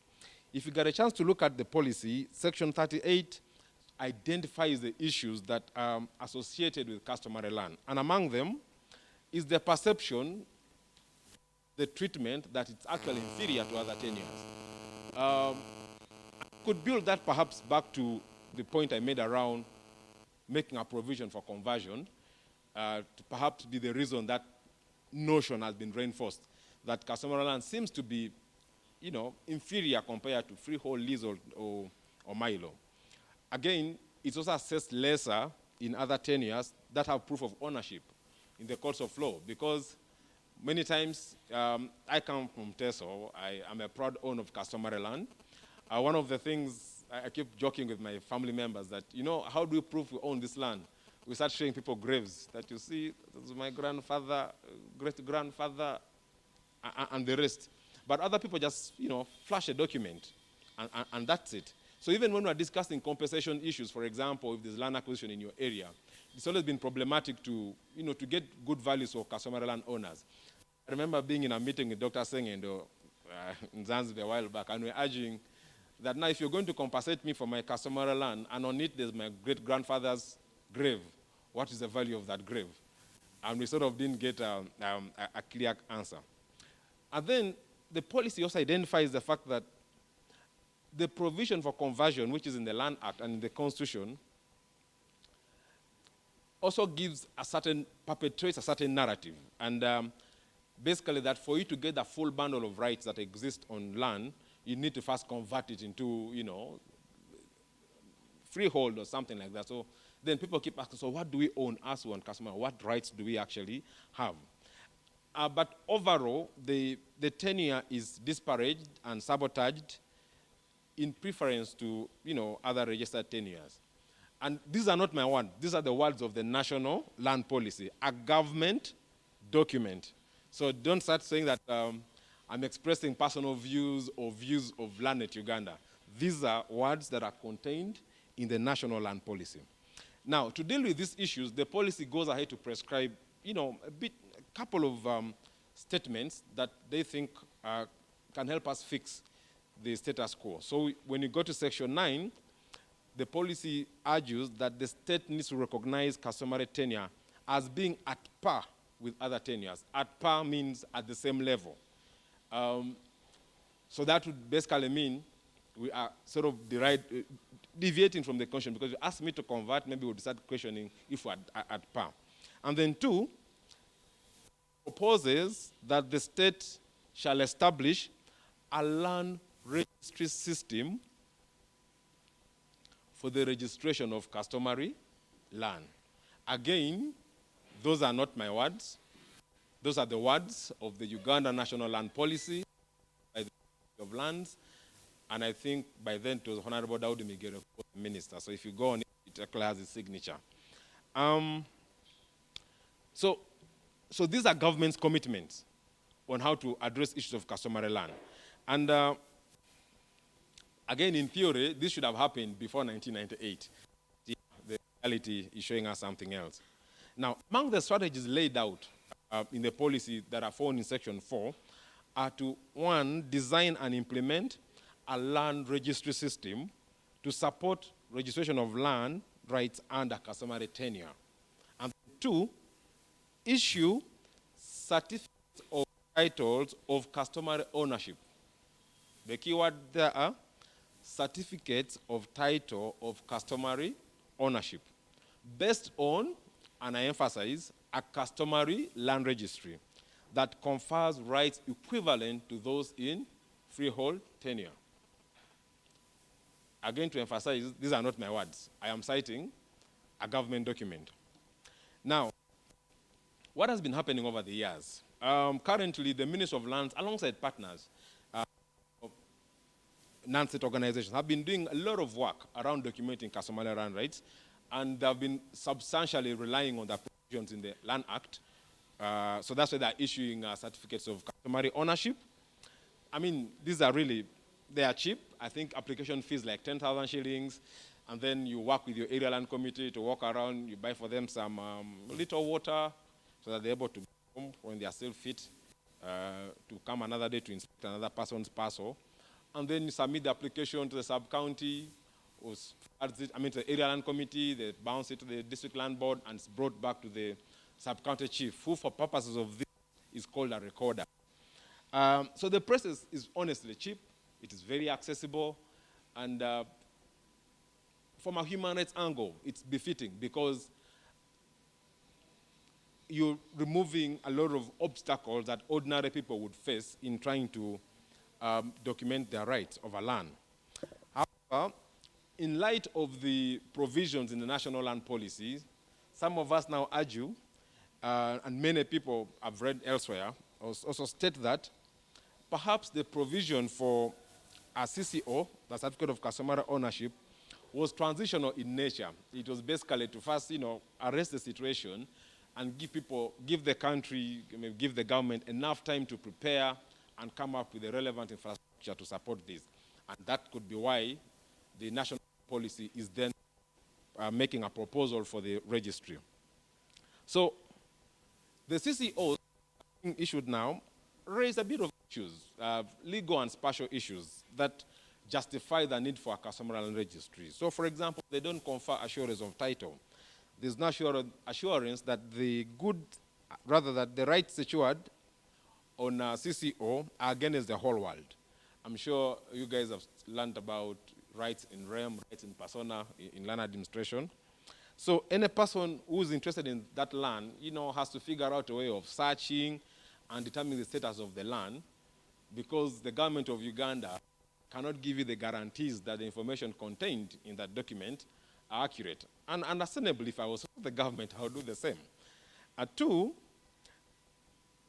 the current system, registry, we have the current customary land registry is based at the sub-county level. Good as it is in terms of being accessible, it's not searchable at all, and it may have information that does not reflect the truth on the ground. So any person interested in a particular parcel of land can't safely rely on the information that is captured in the CCO, because how would they track, for example, that there's been a transition from person A to person B? But also, and I guess you guys will understand this better, there are a bit of spatial concerns around an incomplete cadastre, challenges around data integration, parcel identification, and I'm very sure that you're the expert here. You could actually, spend more time lecturing me on this. So those are some of the gaps that exist on the current model of CCOs, much as they are lawful. Now, but even as we are advocating for a land registry, a customary land registry, we are aware of challenges that could arise. So, for example, it's capital intensive to put up a registry. Not sure, has been challenging to get money even for funding existing land administrative structures. We're wondering if government of Uganda will actually commit money for this. But they're also concerned that, for example, when Kitgum a couple of weeks ago, and they were telling us that, you see, if you put this infrastructure, you're going to fix the status quo. You're going to sanitize all the dirt which has been done on some of our customary lands in Acholi, in Karamoja. So some people think that you're basically going to clean up a mess that perhaps we're fighting using our rudimentary methods. Of course, there are also issues around representation of certain categories like women, orphans, widows, and stuff like that. Because then when you strengthen this, chances are the dominant figure in the family could take advantage and get absolute title that defeats interests of other people. And of course, there's also an issue of, you're talking about customary land, which is ruled by the norms, values, and customs of a given community. Now, if you set up a registry, how do you ensure that cultural practices of the Acholi, of the Ites, or the Langi are protected? There could be a danger of us setting up a ceiling on what amounts to a cultural practice. So along the way, we defeat culture because culture evolves. The thing that we used to do 10, 20 years ago, even on land, have kept changing. So what happens if you put like a set that, okay, this is how customer land is going to be managed in TESO if I were to design this system. So, I mean, there are bits of dangers along that line. I mean, luckily we're aware of them, and perhaps the challenge then is bounced back to us as land actors to think through an inclusive, a context-specific, infrastructure that will not leave out many people. And as I come to the end of my presentation, then I'll answer the question around current status, which is the key aspect. So what is the status for now as we talk about the customary land registry? And like I said, this mandate primarily falls on the ministry, but since you've invited us and we work closely with the ministry, we can share a couple of updates here and there. The first, I'll start by talking about what we are doing as LandNet. We have developed a customary land registry. We should be launching sometime in October. It's basically an attempt at codifying the knowledge around customary land, but also from the angle of a registry. What have been the practices in different parts of this country that are akin to a land registry? We are also undertaking an anthropological study because we are urging that customary land is managed according to customs, as the name even suggests. So what's going to be the implication of putting up such a system? How is it going to affect people's cultural practices? Because we don't want this to become alien. We don't want this to become like a system that was imposed on Ugandans in the colonial days. We need it to be something that resonates with the everyday realities of people in Uganda. And of course, we also have the Ministry of Lands working closely with us. We have a technical committee that is part of this project that we're doing, funded by Rosa Luxemburg Stiftung and the TROCRA, to help us always think about the operation or the technical issues. And we're actually preparing a paper we believe could inform some of the legal reform processes that are happening in the country. And of course, as you all could be aware, that the president has been very clear that this time of office, one of the key priorities is fixing the land issues. I know there's a directive, presidential directives. I know that the Ministry of Lands is working on a couple of laws. Actually, I think they're reviewing all the land laws.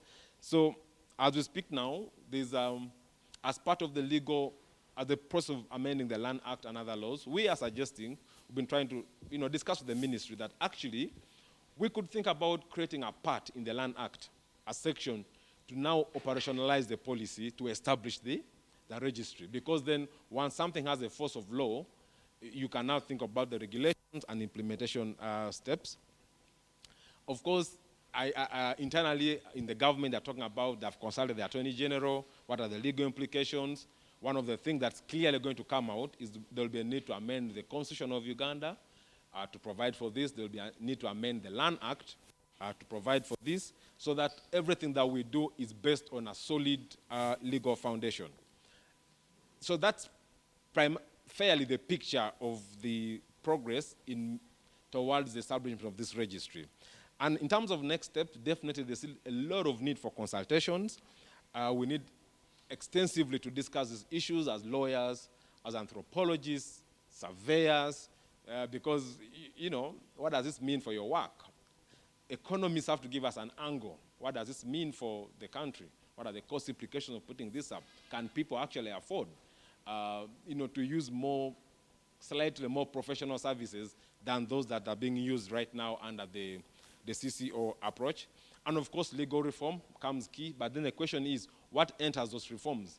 And to what extent key stakeholders like us who are seated here and those who are viewing this session, to what extent is their input going to be captured in? What are the views of the Emorim or Papa Iteso, where I come from? the views of the road. We need to capture all this information so that, again, the police, when you set up this system, which I think has the goodwill of the government, it should be able to serve Ugandans, and people see the practical benefit of having it. So lastly, as an organization, we are happy to have partnerships with institutions like, Makerere University. You have top-notch brains and scholars, to add value to these processes. Because if we leave this work to be done by average minds like some of us, there could be a crisis in this country.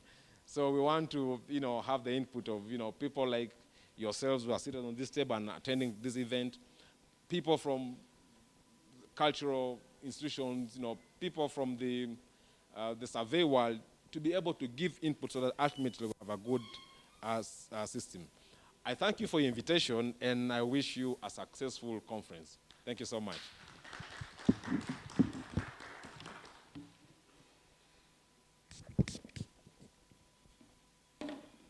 Thank you so much, Mr. Ocham, for that wonderful presentation. I picked one thing that the registry we are working on should be context specific to account for the fact that we have different customs. And as you have said, we have had this discussion before, trying to imagine if you convert customary to freehold, how are you then able to maintain its customary nature? Customs, different customs. There was a question for you, which I would want you to answer in 1 minute also. If the Land Act considers all the 4 tenure as valid in Uganda, why can't freehold be converted to customary, yet customary can be converted to freehold? I don't know if you have a short comment on that, and then we'll go for a break.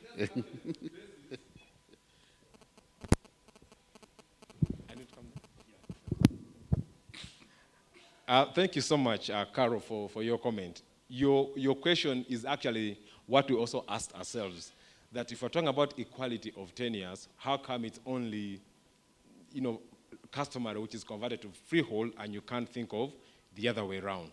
So it's a justification for, the need for us to ensure that these tenures are brought at par, and the prescription has been made clearly in the national land policy, and that is the need to establish a registry. So it's a very valid concern. Thank you. Thank you, Mr. Chom. Yes, I know time has not been on our side, but since we are all getting vaccinated, very soon we will invite you again to have a discussion, physical, and then we talk about these issues in detail. I want to thank you, the participants online, and the participants here for being active, participating in this first session. I want to thank Professor Bamtaze for that wonderful talk of disasters. And when I joined it with Mr. Choms, I could see us making some money when he told us that we have to map the customary land. It's a disaster, so we are going to make some money as surveyors. I want to thank my head, Dr. Lydia Mazikayondo. I want to thank the principal for being here with us and everyone. We're going to have a 15 minutes break, and then when we come back, we have Professor Anthony Jumba is presenting live from the USA, Canada, and we are going to hear from him. Thank you so much.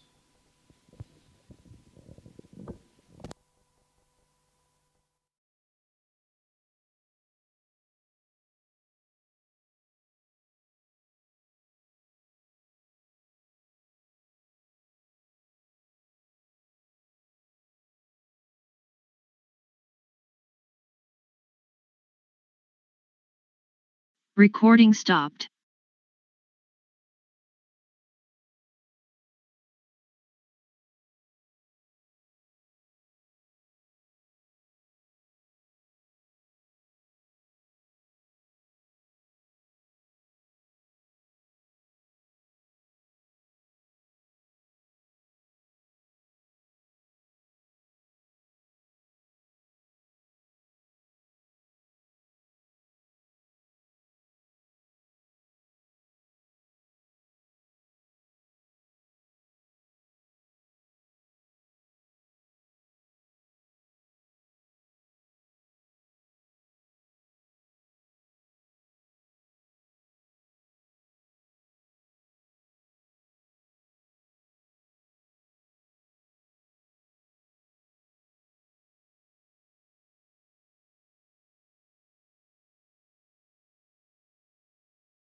2K.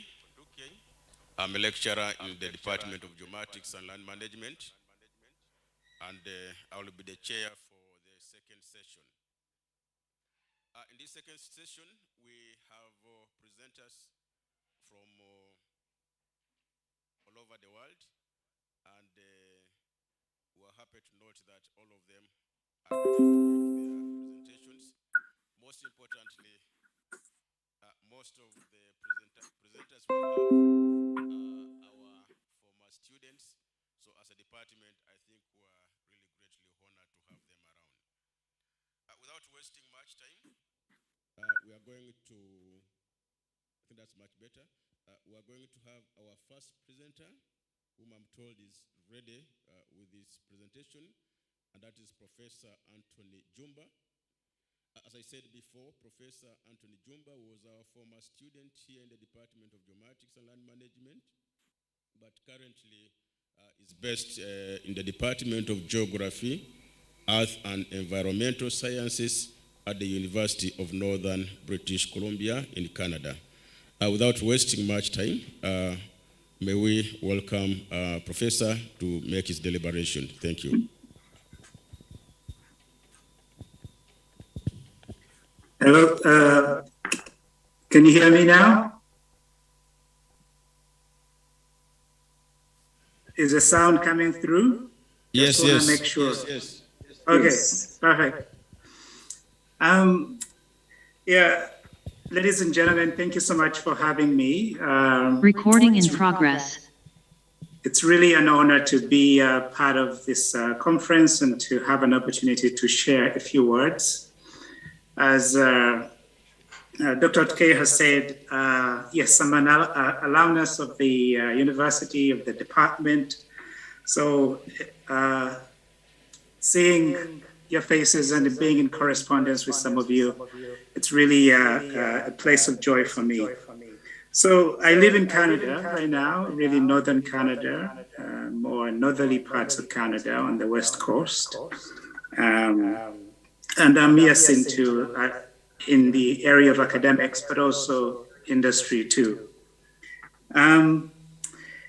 So who am I? I'm rooted naturally. I'm rooted in the measurement sciences because I did land surveying in the department. So that is my rooting. That is my footing. But after introduction to computations and algorithms and trying to solve problems with Pascal and Dr. Musinga at the time, it was clear for me that GIS was the frontier to try and explore. So once I got the opportunity to go for grad school, I chose to pursue that with as much seriousness as I could. So after grad school, by studying GIS, you end up usually in the field of geography. You end up as a geographer. And so here we are. I'm right now data scientist, GIS scientist, academician. So today I've been thinking about, for a while now, I've been thinking about how GIS as a discipline, GIS science as a discipline has changed. And thoughts are not quite fully formed, but I'll share some initial ideas about how I'm looking at things, and maybe we can have a bit of a discussion, perhaps get some feedback.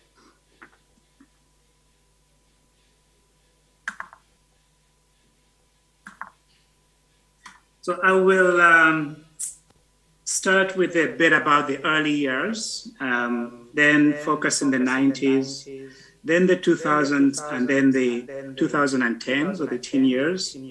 Then I'll try to look at some of the ongoing opportunities, plus some of the ongoing problems or challenges that could potentially be addressed or that need to be addressed.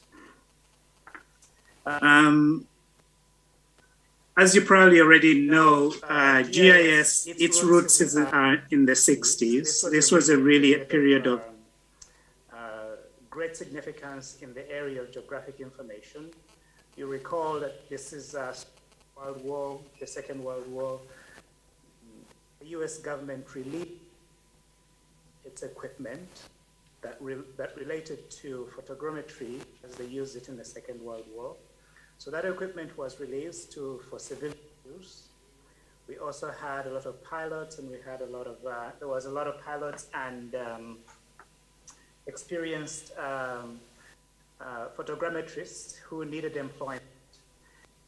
So a combination of these forces really provided a lot of impetus for the use of photogrammetry for data capture and understanding land use and land cover. But right at about the same time, it's also the emergence of the computer as an actual tool that could be used for analysis. So this is a time when the early concepts for quantitative and computation geography started to emerge. You can trace the roots of remote sensing to the most modern aspects of remote sensing to starting around there, as well as the roots of GIS itself, GIS as GIS systems as a tool, as an object that people could use. Roger Tomlinson, we cannot talk about this period without talking about Roger Tomlinson. His interest, he was a land surveyor, he was working in a land surveying company, the largest company at the time. And part of the challenges they were finding was the cost for doing surveys by flying or sending out crews to the field. The cost of doing that was equivalent to the cost of analysis, just even producing a single map and trying to get additional information out of it. They were comparable. So there needed to be something that gives, and Tomlinson was curious about the use of computers, and in conversation with IBM technicians, and one thing leads to another, and his company ends up with a commission to create an inventory for the Ministry of Natural Resources. And of course, he envisioned using computers for this, and he's responsible for coining the term Geographic Information System. His initial one was called the Canadian Geographic Information System. Right about soon after that, the Harvard Laboratory for Computer Graphics and Spatial Analysis also became very important. This was a multidisciplinary group that really created some of the very first applications and the very first algorithms for analysis. But one of the really interesting aspects about this group was its interdisciplinary nature.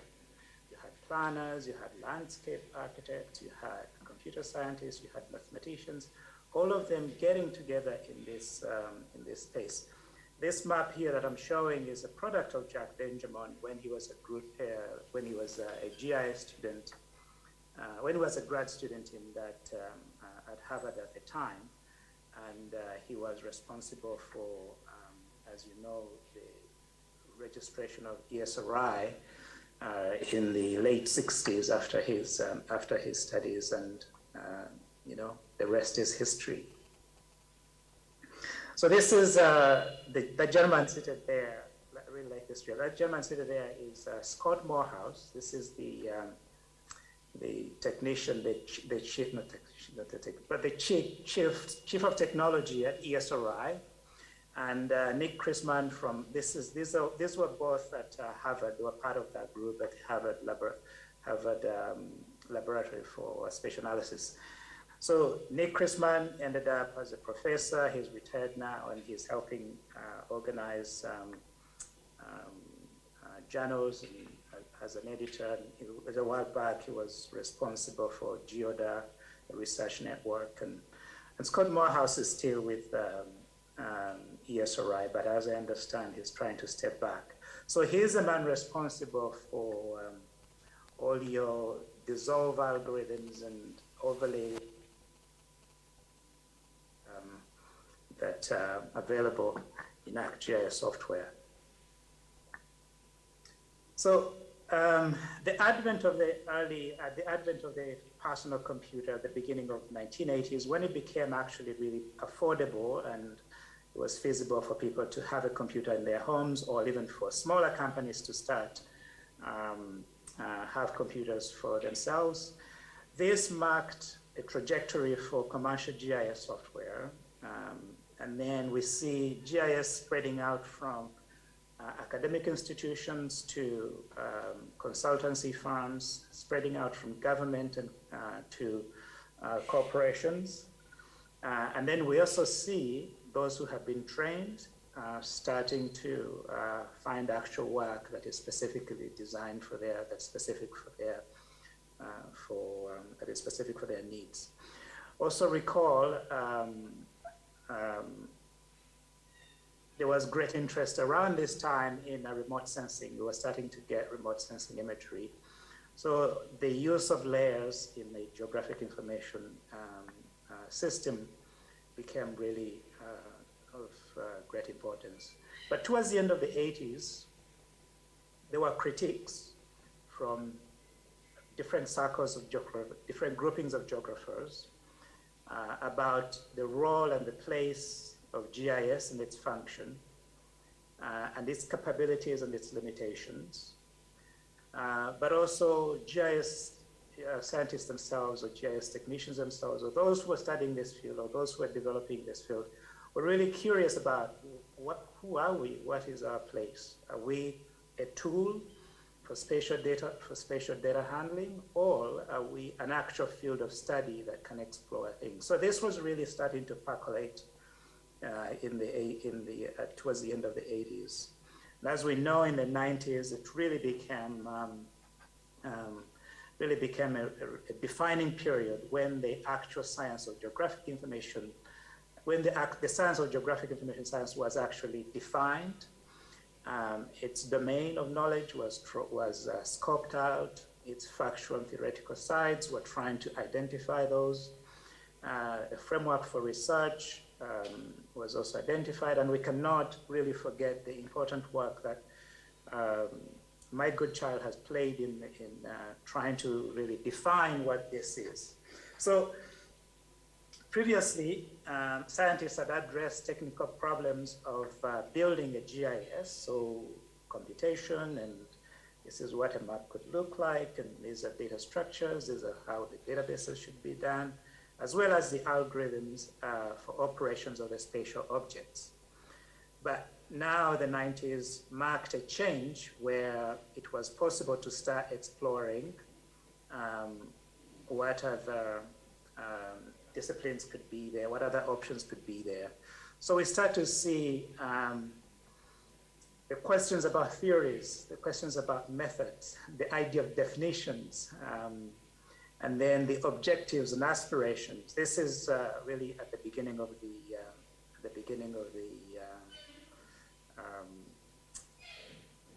the beginning of the 90s that this became quite apparent.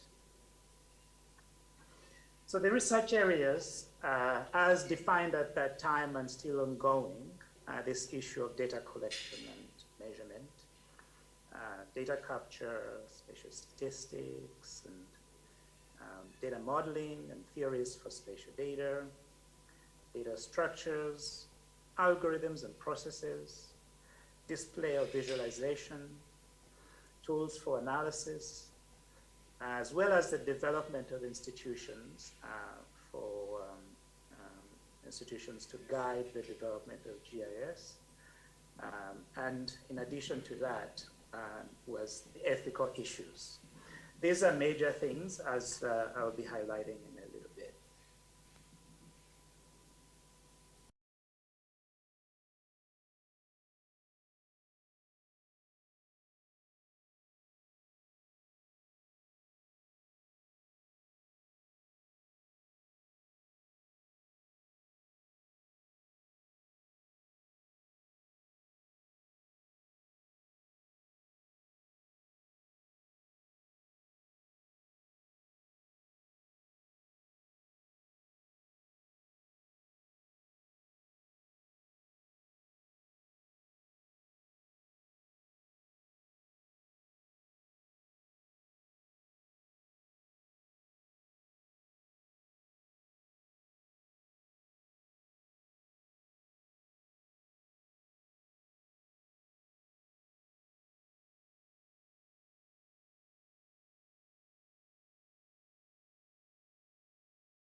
how to address that.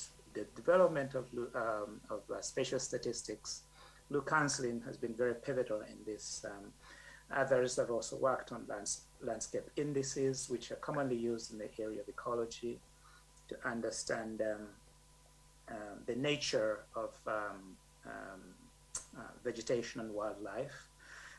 Scale is still an issue. The issue with scale is in the area of geography, a process that operates at one scale does not necessarily represent or does not necessarily show up at another scale.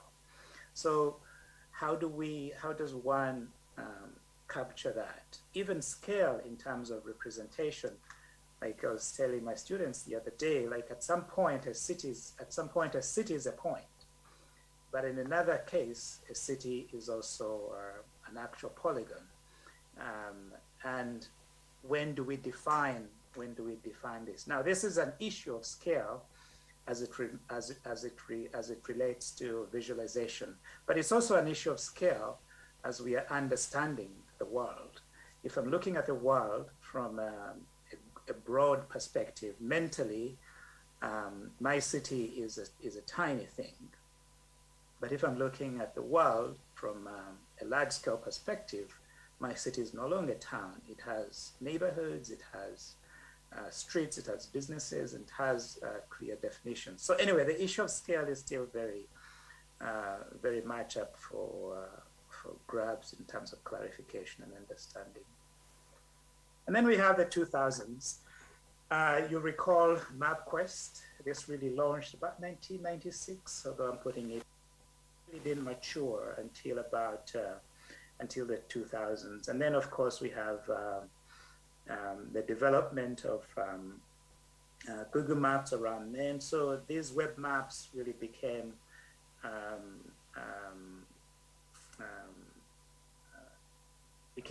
quite available.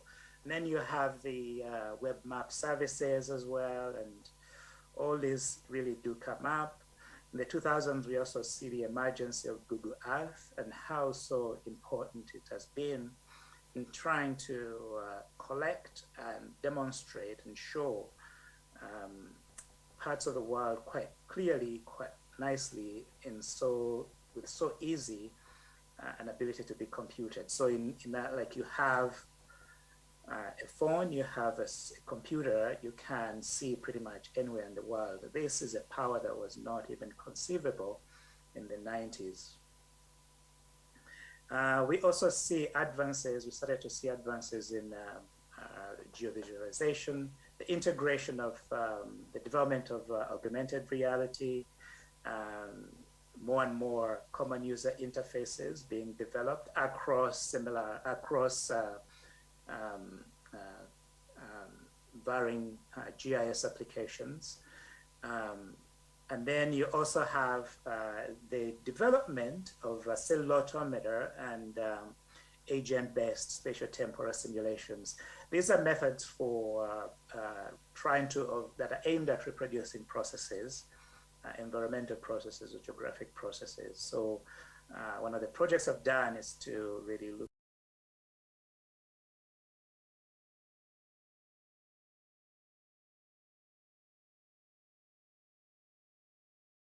in terms of developing agent-based spatial-temporal simulations. But the beauty of this is to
big data becomes the big term we are using, and how all funding projects indicating big data were sort of related to that.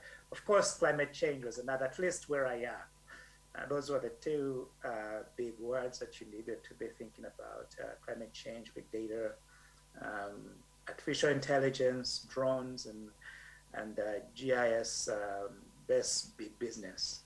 So, like this issue of big data, geographers, we have always dealt with geographers and GIS scientists since the 60s. It has always been about large amounts of data, and it has always been, the bottleneck has always been computation. So in many ways, one could argue that big data is not necessarily new, but it became very fashionable, and it opened it up for further exposure, and by extension, great and great appreciation for the power of GIS as a tool for analysis. Artificial intelligence, in similar way, became a tool that many geographers started to consider, especially in the area of simulations, simulating what-if scenarios. Further adoption of GIS, of artificial intelligence into these models in order to help predict, but also to provide tools for learning based on past choices agents can make in a system, what can be learned, and how can that influence future decisions. We also saw drones. In many ways, like it's still something that I'm trying to grapple with, whether drones, as the marketing and the presentation of the technology, the idea was always there. The marketing and the presentation of the technology presented this as a consumer product, but we know the implications of that are really, really huge. Similarly, it presents it as a tool for remote sensing scientists to collect data and all that. But also its range is still quite limited, and tools for analyzing that kind of data are still in development. Still has a lot of promise, but in terms of capturing it as an actual useful tool for society, I think we still have a bit of a long way to go. In partly because of regulations, but in the other aspect as well is just the technology in terms of materials and in terms of data processing and data analysis. If users in the end just want something to capture video or something to look at for visualization and seeing what's away, that's a different thing. But for our purposes, as scientists that collect and analyze and present information, I think there's still room for growth. And then you look at big business that are GIS based, and there's some thinking, for example, Airbnb. Essentially what it is a web GIS that somebody puts a business on top of that and is able to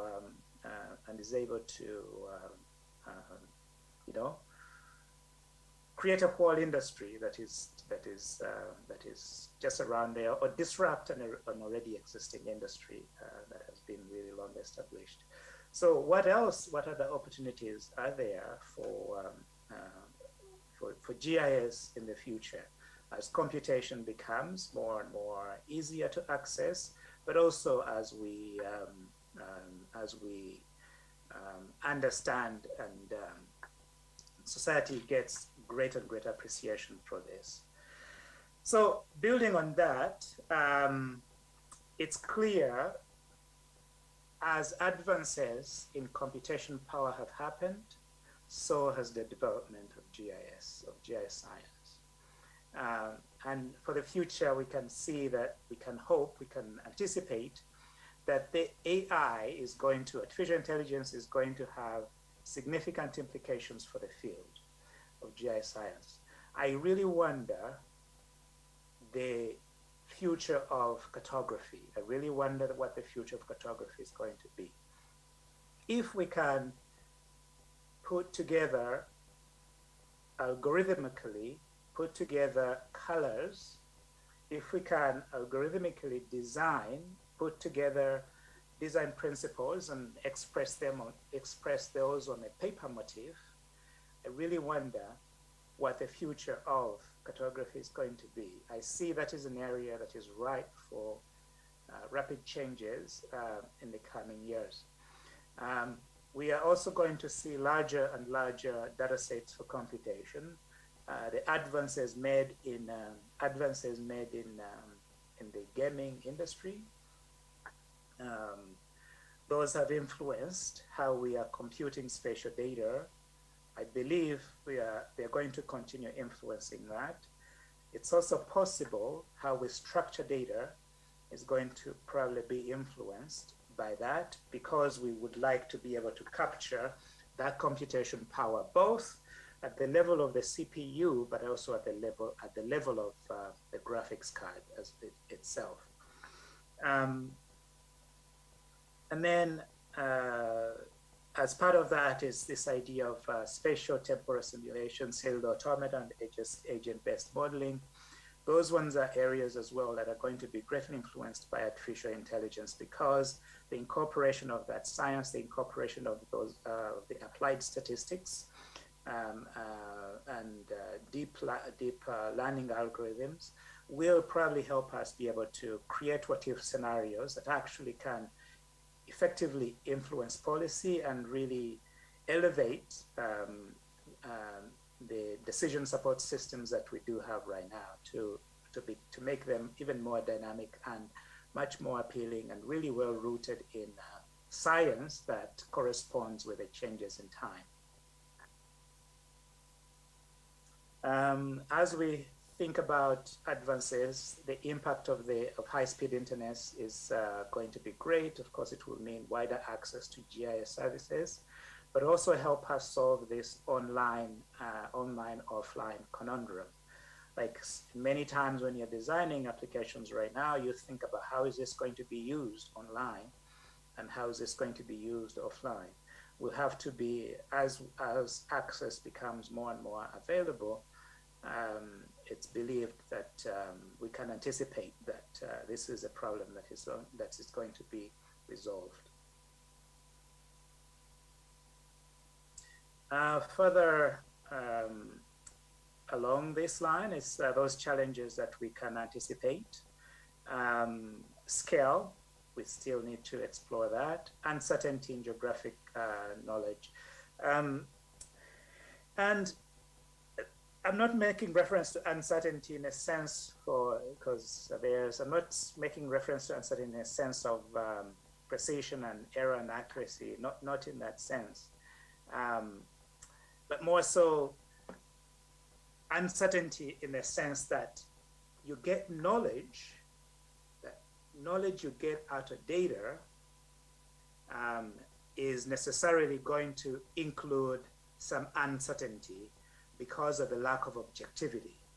What I choose to represent on a map as knowledge is going to be quite different from any one of you is going to represent on a map as knowledge for a certain phenomena. So by extension, we can say that uncertainty in geography is rooted in how we perceive the world. That is one of the sources for uncertainty knowledge, and how we try to represent this uncertainty. So the issue is not so much to be concerned about that uncertainty, but to think in terms of how to manage it. And that is an area of research that I think we need to really work more on. Like for the precise measurement sciences, that is not the problem. We don't want uncertainty, we want certainty. I want my puzzle to be clearly defined. But when you're looking at human interactions, when you're looking at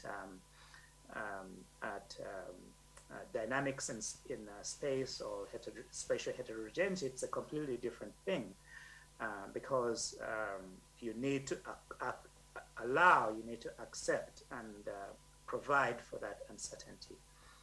And then one of the things that I'm observing and thinking about is the placement of GI science as a field. Where is GI science as a field in academic institutions? Quite often we put it in departments of geography. Quite often we put it in departments of engineering.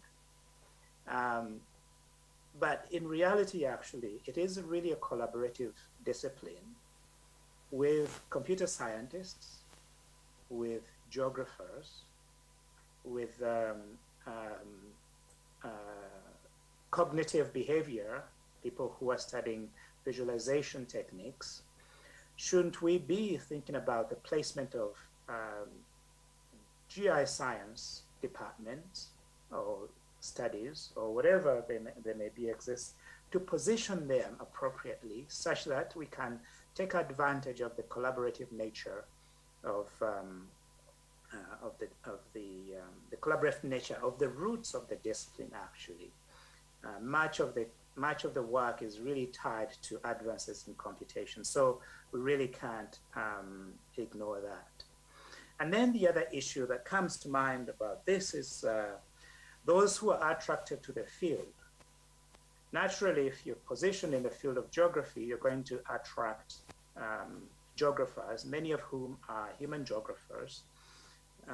Some are physical scientists, but they want to pursue physical sciences. So you end up with GI science with people who are quite often technophobes. And then you need to sort of bring them up to speed in order to understand the tools and be able to use the tools. Not to say that conversions don't happen, but I feel like it's such a slow process if we really want to make advances in this field. So in terms of thinking, most of our education programs, I haven't done a proper analysis of this, but most of our education programs are really producing analysts and technicians in GIS. But really we should be developing scientists. Not to say that you need to have a PhD or a master's in order to qualify, but I think it also relates to how we are thinking about the role of a GI scientist in the field. So the development of scientists, I think, is really, really critical beyond people who can use the tools and have some understanding of the theory behind geography. So another one is related to the problem of language and perception. This is probably rooted in how GIS has been commercialized rapidly. In many ways, but like one of the things, this is a criticism for us in academics, like we talk about cyber GIS and all that, but who uses those terms in the industry, you know? Like, fine, fields can have their own language, but if for a field that has so great an influence on society, I think some of these things need to be really revised or adapted such that we can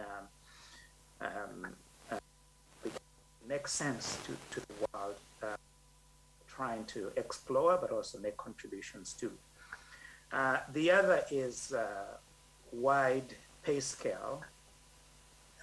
For those who graduate from GIS schools to go to work, if you look at, it's not very difficult to do, but if you look at any job boards, at least here, I'm talking about North America, any job boards, and you look at a listing that lists software analyst, a position for a software analyst, and you look at pretty close listing for a GIS analyst, the difference in pay scale is so huge. And it's really just a language, it's really a perception issue. And we really need to figure out how to fix that. Could be, what is the perception of GIS scientists in the outside world? For those who are in the industry, what do they perceive of us? Is it that the graduates from our programs are not sciences? Is that the reason, or is that what is it that is going on? So anyway, these are some of the issues that we need to try and address, and of course the idea of data structures and models as they relate specifically to interoperability is one of those things that we have to. Most of our things have been developed in commercial, most of our data models and data structures have been developed in commercial environments. And so adoption is quite quick. Those that have been thought through in academic circles, the adoption is quite slow. Even software developers, open source software tool developers, as well as open software data, they have to go with formats that really work with common industry standards. So to put my thoughts together, I'm making a point that advances in computer science are going to continue to cause advances, and I use cause advances in GI science, and we have to be aware of that. And then as with any technology, GI science is not value-free. A discourse on ethics is needed. Anxieties, fears of privacy, fears of control, fears of supervision are really not unfounded, and we really need to, this is an aspect that ought to be considered quite seriously. And then, of course, a need to work with a diverse set of disciplines as we pursue an exploration of the theories underpinning GI science, as we pursue an exploration of the theories underpinning the theories and facts underpinning geography. So in this presentation, I've used GI science and GIS interchangeably, but there is GIS as a tool, but also there is GIS science, where we are trying to strengthen a field and define the elements, the domain within which this tool is able to, within the domain within this tool is becoming, can become useful. So thank you very much. Those are some of my thoughts. I don't think I have any questions here. So thank you.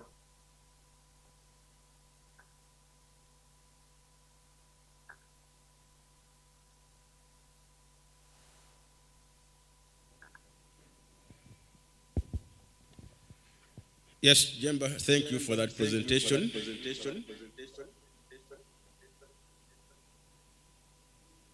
I don't know why the echo is there. Personally, I've learned a lot from your presentation. You have really given us a very, very good genesis of GIS from the beginning up to where we are today. And to be sincere, I've learned quite a lot. I know there could be some burning questions. Before I came here, I knew this was a purely virtual conference, but I noted that it was a blended one. So that means we expect questions from audience directly. We also expect some questions online. And this is the right time in case you have some question that you feel you want to ask Professor Jemba, please, this is the right time. Any questions from the audience?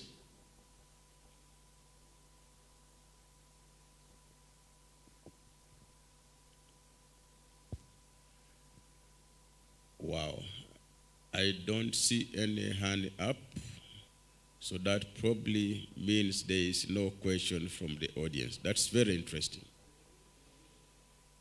Yeah, I wanted to start with the audience first, and since we don't have, yes, I see one hand up.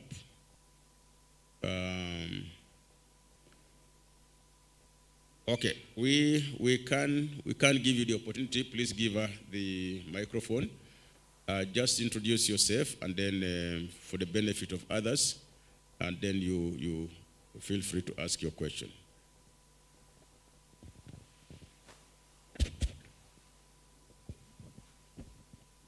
Thank you. My name is Faustin Gashakamba from the University of Rwanda. This presentation was very good to know the background of GIS and such, but the recent development, when we reached where the professor was explaining the recent development, he mentioned drones.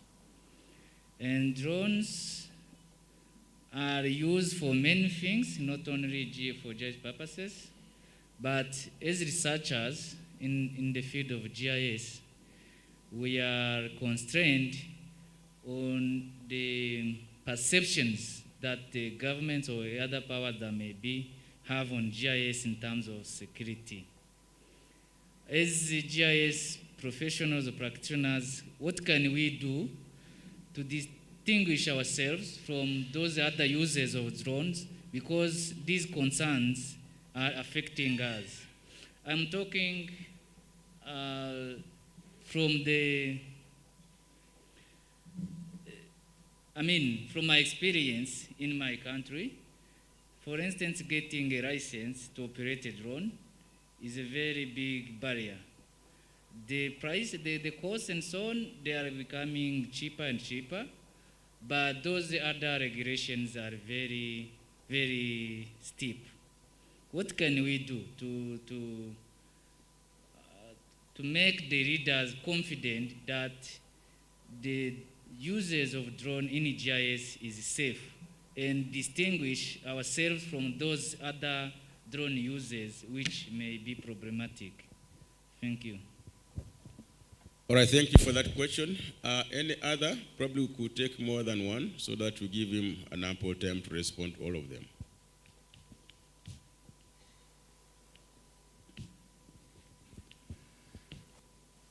All right, so what about online? Do we have some questions? I think I saw something jumping up there that looked like or appeared like a question.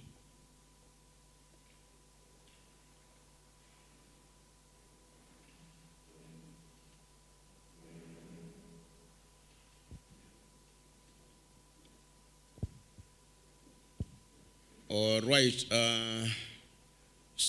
Prof, we have some other question. I don't know if they can have access to it. Okay, so we have another question by Eric online. I personally have about 3 or 4 questions, but probably I would allow Professor to first handle those 2. Then later I can also ask maybe 1 or 2 questions. So, Prof, can you first handle those 2 questions?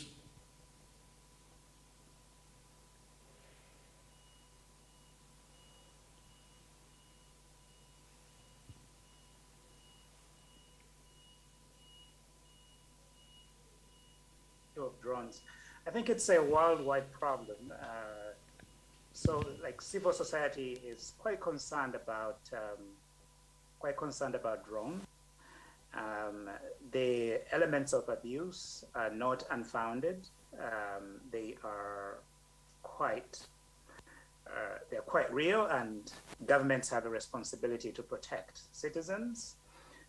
If you are having dinner, on the veranda of your home, or you're having lunch, you probably don't necessarily want to see something flying above and looking at you and that kind of thing. So I think that is reasonable, and these things have happened, continue to happen. On the other hand, there are actual legitimate uses for the drone industry, and there is room to provide for those operations to go ahead. But also governments are concerned about privacy of installations and whatnot. But seems to me that this is just a general sort of Africa problem. This is a question of governments that are so tight on, that are quite concerned about insecurity, that anything that seems suspicious, they take it quite seriously. Like, at least here, military installations are pretty much, you can know where they are, and you can even walk through and go by. In Uganda, you can't take a picture you can't take a picture when you're crossing the River Nile. Like, so it's just different perceptions of reality. So, but I think one of the key issues is training. One of the key issues for the drone industry to move forward is probably there may be room to create associations or to create some social institutions that would allow for training and certification of training that is reliable, and you know that those who are using these things are actually following the laws and are actually going to be trusted. In much the same way that you find surveying as a field is self-regulated. They, of course, laws, but it's a self-regulated discipline. And I think something like that needs to go for drone usage and control. So that's one thing that I can think about. There was also a question about technicians, analysts, and scientists. So what is the difference between these? Like, I think scientists those are individuals who can take algorithms. In my view, this is how I look at it. These are individuals who can take algorithms and do an analysis and even be able to do further analysis and probably even ask questions.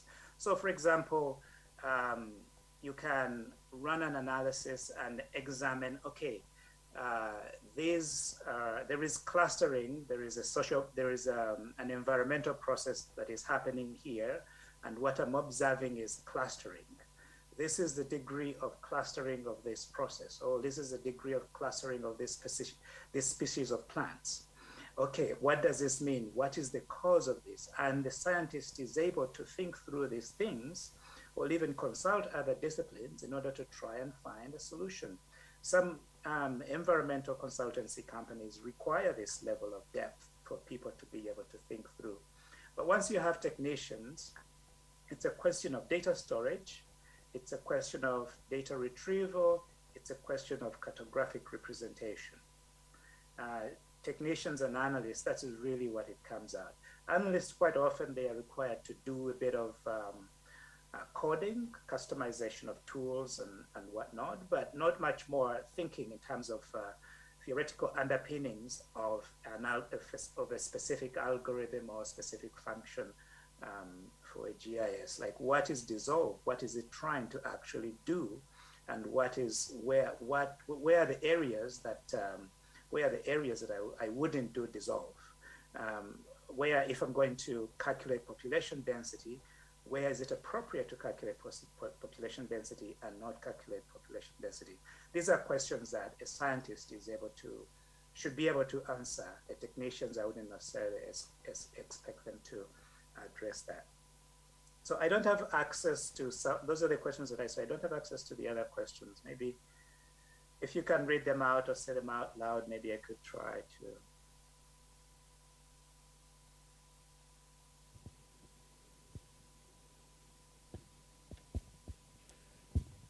Yeah, I do not know what we can do. I see so many questions. Should we summarize them and then we just read for him, or we have a limit?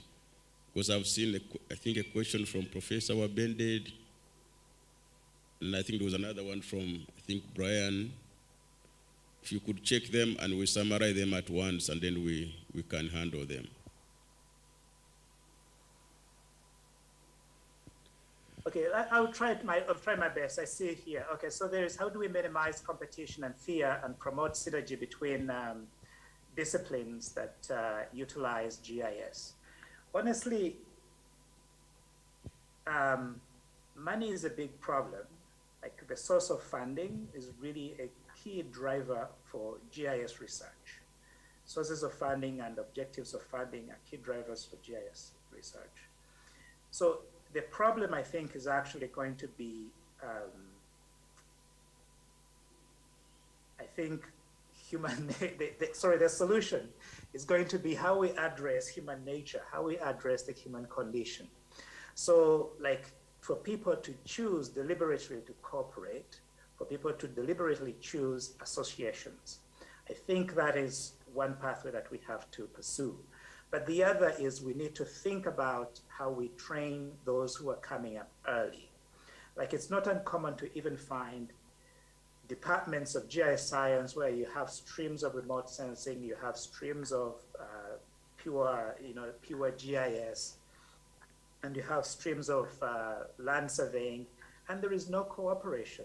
To me, this is, I think, human weakness that needs to be addressed outside of the science, more from, I don't know, from an ethical, moral point of view.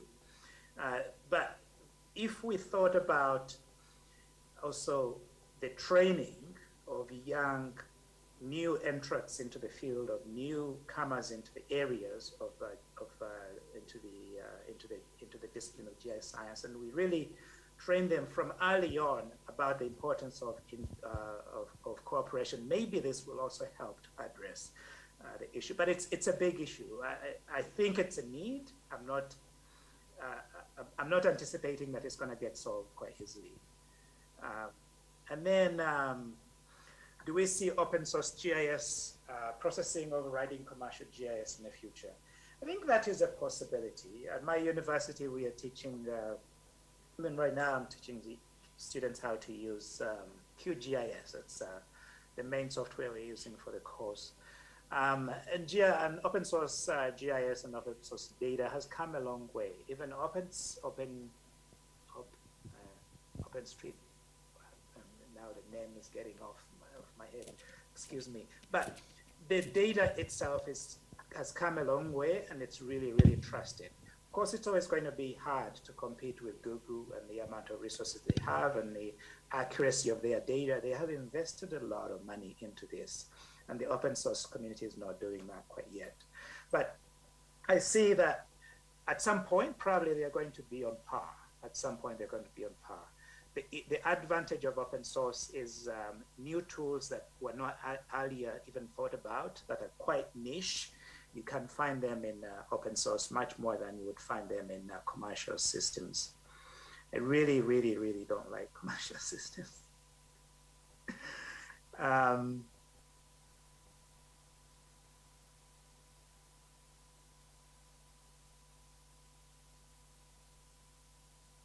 Okay.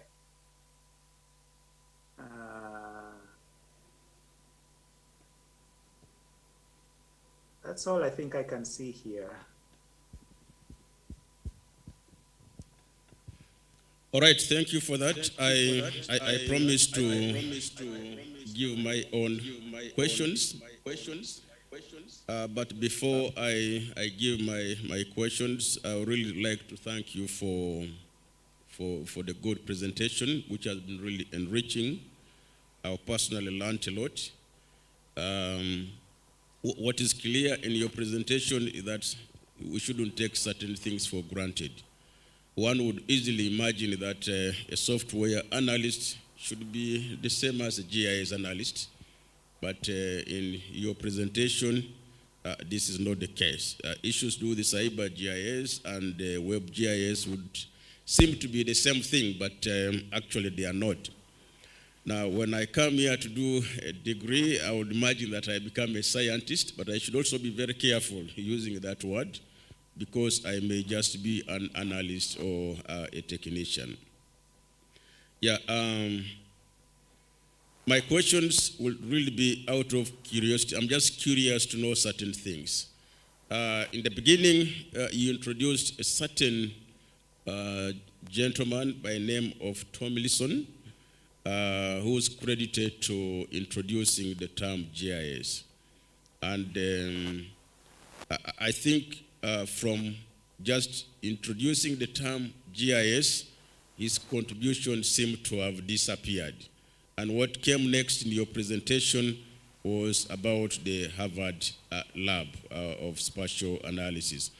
And I was just curious to know what could have happened to Tomlinson as a scientist after coining the word GIS. Didn't he continue doing more research in GIS, or probably they could have bought him as well to join the Harvard lab? What could have happened there? Secondly, there's a word I really liked in your presentation, that is deep faking. So that's a new term I'm actually learning. And it's really interesting to know that some people can get an image and intentionally distort what the image is trying to portray.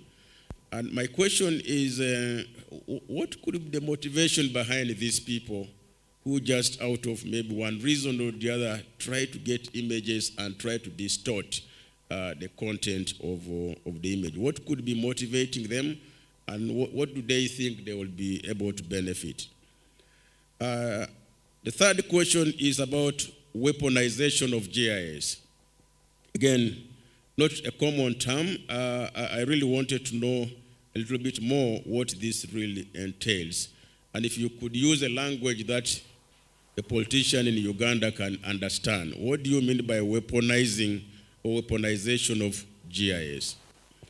And the last one was about the new terms that you used even from the very opening. For example, the one you called the tens. And inside the tens, you talked about the age of data, the big data, or the drones and that kind of stuff. Now, these terms, are they new coined terms, or they are now universally being used? Thank you. If you can address that, I would really be very happy.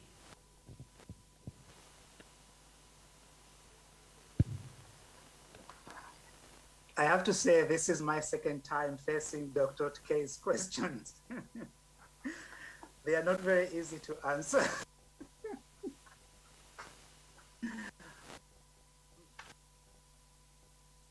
Roger Tomlinson ended up having a career in GIS. Academician, he was an industry man, but he continued to work in for the government of Canada and continued to monitor the development of GIS, more so from the sidelines, and as a great support was reference for his initiative foresight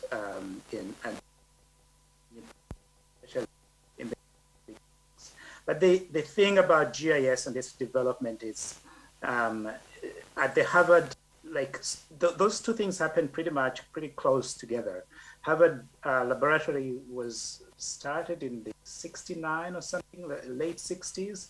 This is just right around the time that Tomlinson also was working on his own product in Canada with a team of other technicians and scientists. So, but the Harvard laboratory, as sometimes we know history plays out, had a greater influence on the field, and it pretty much they were able to develop algorithms, and they saw analysis. Roger Tomlinson saw analysis, but he focused mostly on organization, creating inventories. That function of GIS as a tool for inventory management. That is where he focused. But as we know now, the power of a GIS is really in its ability to analyze. And the people at Harvard Laboratory were quick at designing and working on these, designing and developing and implementing these algorithms for analysis and presentation. ESRI started as a consultancy for really analytical purposes for the government and whatnot, until it became focused solely on software development once the personal computer became real. Now, this thing of deepfake geography, yeah, I think it's relatively new, but it's actually becoming more and more insidious. There is a paper that was published not so long ago about it. It's becoming really insidious. But one of the motivations that is primarily, in the world today, the issue of justice is very important. The issue of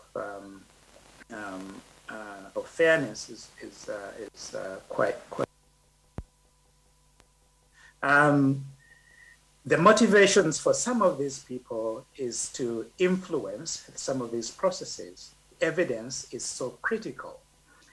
You have a video that is sure proof that this is it. You have a picture that is definite proof.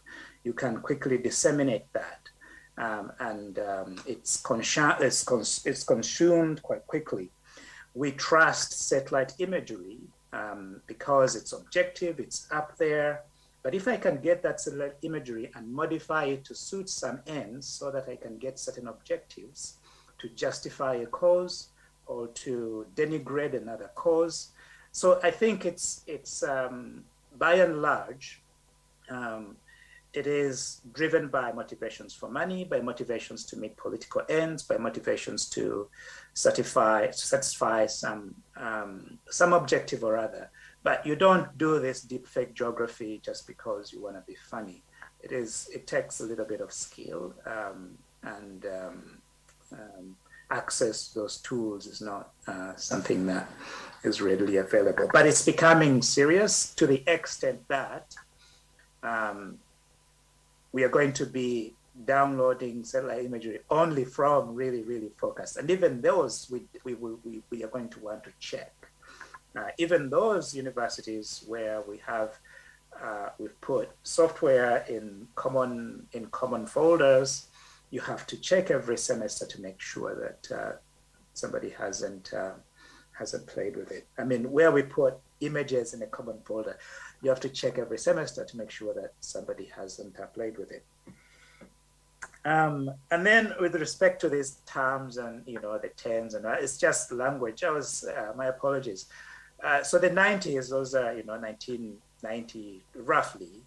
And then the odds was, I think I put odds, but that's the zeros, those 2000 to 2010. And then the tens, 2010 to about 2020, roughly speaking. So that's what I was trying to imply. But yeah, if my language is not quite clear, I'm missing the point. The other one is that was raised was this issue of weaponization of GIS. I guess we look at, for example, the self-driving car. Self-driving cars. They have an element of routing. Routing has been a common problem. The route, like go from destination A to destination B. That has been a common GIS problem that has been resolved. We know the algorithm. We've implemented ArcGIS. I've implemented this for many years. It's a GIS problem. We have the self-driving car that has added on remote sensing on top of that, and is able to go. But those same concepts are available in the military. You have the routing, you have the remote sensing, but also you have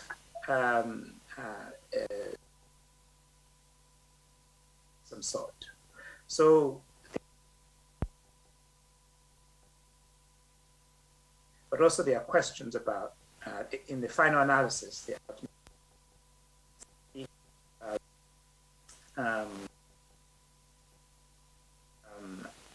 development of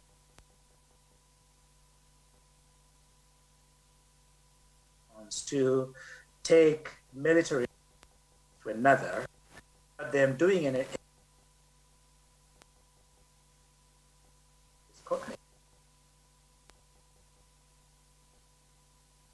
there.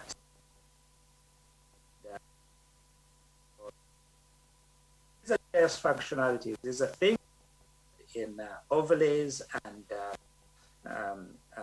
precision, accuracy control, coordinate systems. These are things that are rooted in there, and these are GIS functional. And so we've seen the emergence of this in the early 2000s. And so the military usually operates outside of the ethical bounds, but it is there, and it has huge implications for the war.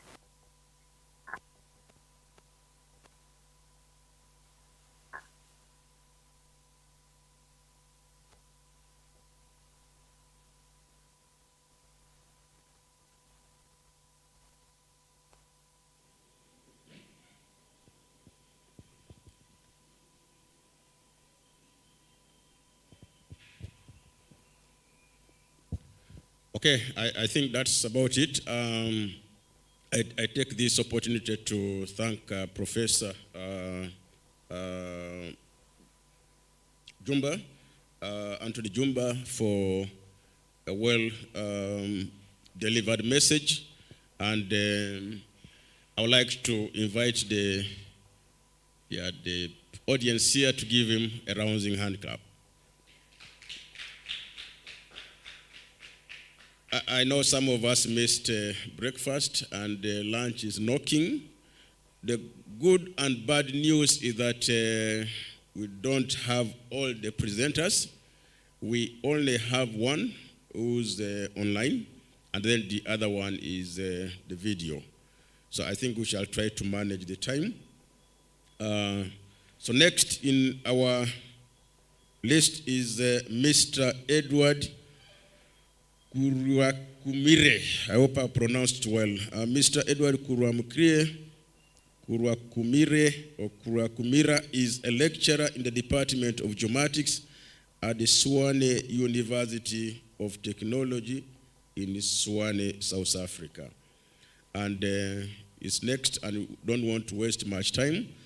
If he's ready, can we give him the audience to make his presentation? Thank you.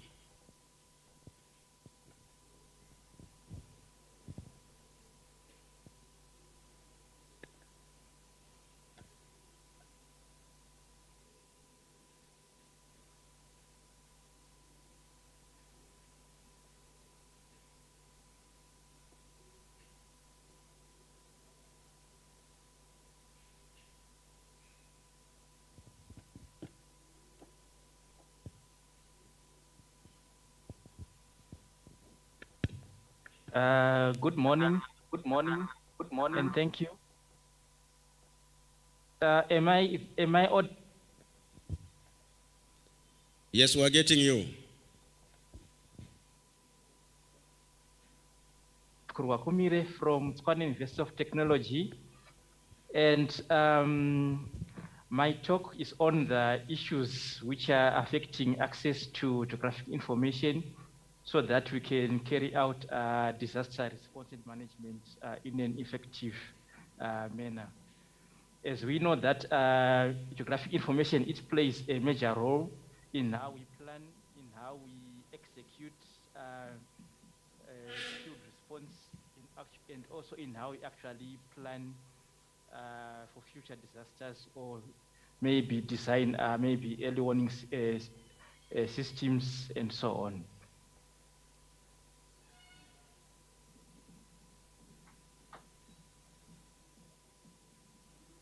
So to just start with, I'll show some images of some of the situations which we have been experiencing in the southern African part of the continent. And for example, this is Cyclone Idai when it hit Mozambique. So you see there's a lot of flooding. Some houses are covered with water. So this is, for example, a situation showing a natural disaster. That same cyclone, it also hits Malawi and it also hits Zimbabwe. And these are images from Zimbabwe, and you can see that some bridges were actually swept away by the water, and some roads also actually collapsed because of the heavy rains. This is a situation in Western Cape in South Africa, and it is something which we experience on a yearly basis. There are wildfires which occur and they are uncontrollable. And for field teams to try and evacuate people, they need real-time spatial data which is available so that they can plan their disaster response activities. This one is an image from Pretoria. On the left one is in a township called Mamelodi, and on the right one is in Centurion. This flooding was as a result of rain, which only rained for a couple of hours, not for days.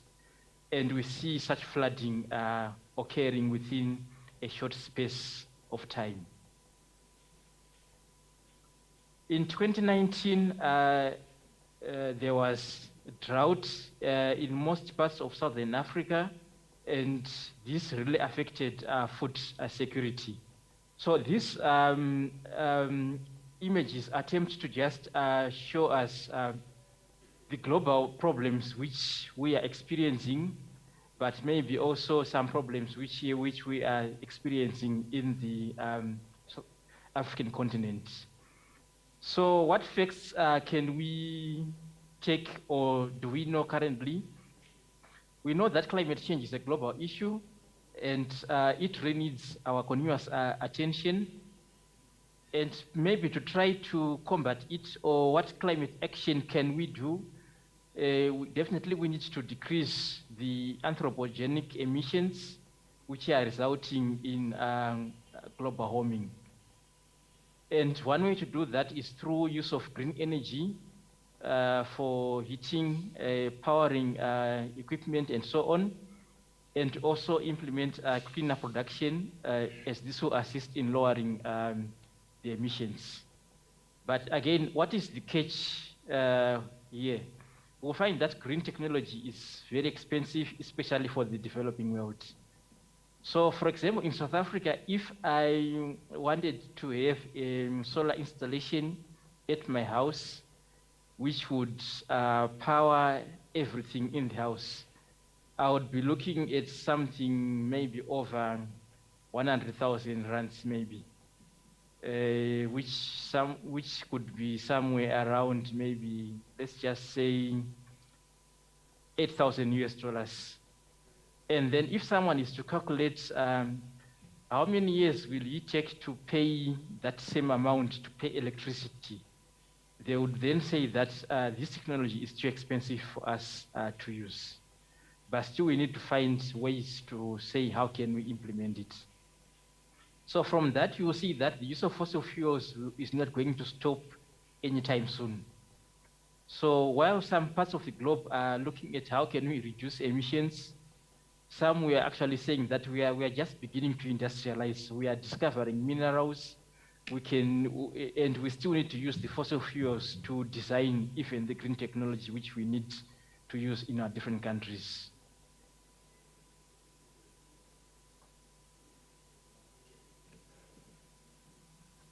So, like I said, that it means that emissions will definitely continue to rise, especially in the developing world. But now, what are the visible results that we have been seeing from climate change? At the poles, they are talking of melting glaciers. We talk of increase in mean sea level. And if we look at the increase in mean sea level from a surveying perspective or geodetic perspective, this is affecting now our leveling datums, as some of the heights were based on sea level. So do we need to reconfigure the whole system based on the new mean sea level which we are having, because that was maybe the 0 point which was being used. And again, we are seeing that there is increased flooding in coastal areas. In many countries, especially in Africa, we are experiencing extreme weather conditions. And these weather conditions are coming with increasing frequency and intensity. And to name a few, we are having floods, hurricanes, heat waves, intense storms, and this is resulting in loss of life, damage to infrastructure, as you saw from the images I show you. And when people lose their homes, this increases poverty, which is something which we have been trying to fight for a long time in Africa. And we don't seem to be we are winning the battle. This is also resulting in environmental degradation, and we are also having a loss of habitats, among other things. So we are having many natural disasters occurring. So from this, we really need to have effective disaster response and disaster management platforms, teams, actions, and plans in place.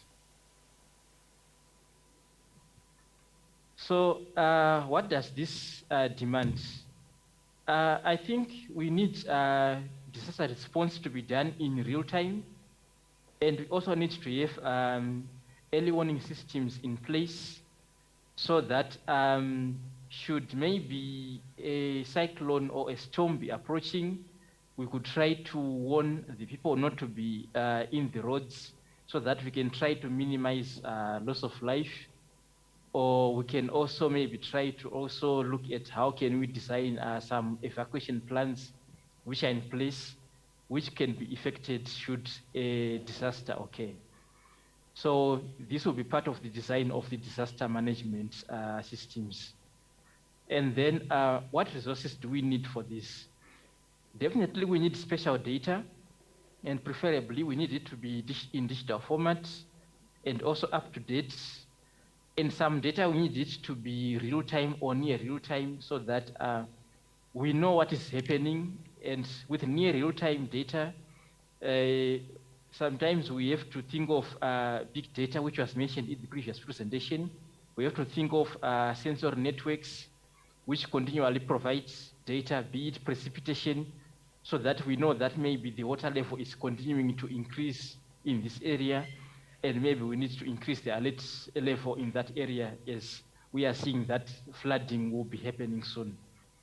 So we need the technology, which is the hardware, the software. We need especially to look at connectivity, because the field teams which are actually doing the disaster response, they need this data or these plans relayed to them so that they can do their operations effectively. So we need computers, we need database infrastructures, we need cloud systems, we need network infrastructure, internet, portable mobile devices, among other things. And we need the trained human resources to actually execute these plans in the fields and in the office. We need people to process the real-time data as it comes so that we can effectively make decisions from this data. So what story can we tell about access to geographic information for disaster response in the African continent?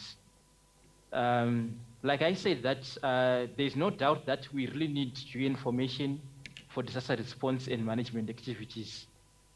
And if we look at our African continent, I think we have been doing a lot in terms of capacity development in various geoinformation fields. Like within this conference, I can say that there are many alumni who are from different institutions who have trained particularly in the geoinformation field.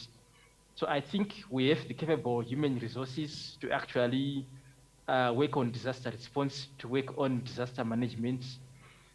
But we still have issues with special data infrastructures and how we can get the special data, how we can access it in a central manner. So like I said before, disaster response needs data to be available. We need this data on time, and so that we can have plans designed and implemented. If this data is not available on time, or if it is not representing the situation on the ground, like it is outdated, then it is not useful enough for us to do what actually needs to be done in the field, or to plan the authorities on how best we can mitigate the situation which is in the field. But now the reality is that sometimes it is not possible to access the required data for disaster management. And this really impedes the disaster response process. So in this study, we want to explore the issues surrounding access to this data in the African continent, and also provide recommendations for using open data and free and open source GIS software for disaster response activities. So we are saying, if we do not have the actual data sets, or if we do not know where we can find them, how can we harness, for example, OpenStreetMaps data? How can we harness software like IRWIS, QGIS, and so on, to use them with the available data so that we can still plan and perform disaster management activities and implement them, so that we can be doing something as geospatial practitioners, and we can minimize especially the loss of life, and we can assist municipalities, government departments in designing the disaster management plans which they need. So here I will pose a few inquisitive questions as I was thinking that this is the way we would like to conduct this study. So, so each country represents a different context with different issues, which we need to understand where they are coming from and why they are having these different issues. So what do we need to know from this study? We need to know what patterns can we notice geographically in terms of access to spatial data. Is Eastern Africa experiencing the same issues? Is Southern Africa experiencing the same issues?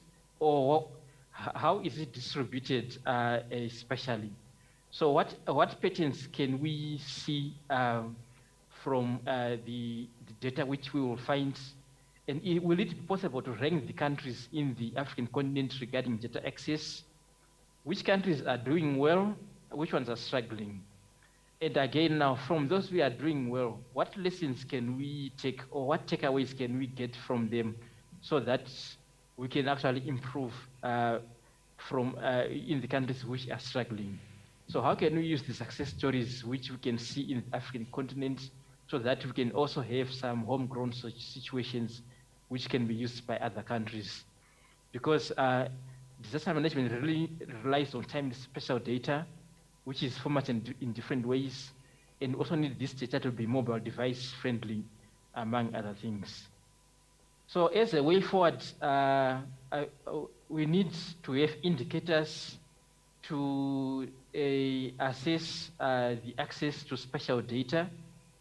With this, we will need to do a case study in African states based on literature, also based on maybe telephonic interviews via digital means, to where we will consult experts in different countries, and we need to tabulate these findings, identify some patterns, classify them.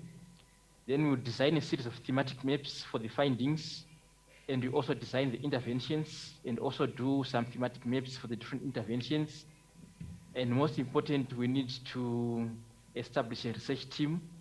So I would want to invite members in the audience who will be interested to be part of this study so that we can collaborate and work together and see what we can come up with. So to conclude, this study is an exploration aiming to tell the story of challenges in access of spatial data for disaster management and how deep these issues go.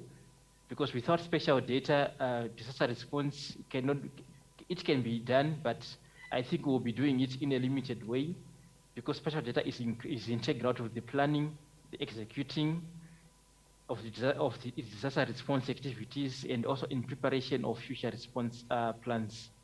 And I think it is imperative to develop solutions to access the spatial data. And I think as geospatial practitioners, we need to find our different roles in this and also how we can contribute to improving access to spatial data. I think we also need to also do work to make sure that geospatial practitioners are also more visible in disaster response so that our role is actually more visible. I think we have not been marketing ourselves well, and this could be, this field, since we are experiencing natural disasters, is one way in which we can really demonstrate the use of geospatial technologies to do to do activities which can really help the nation. So we also need to know what data sets are available in different countries. How can we access them? Are they usable? And also how can we integrate them? And how can we utilize them for disaster management? And with this, I come to the end of my presentation. Thank you. Yes, Edward, thank you for that presentation.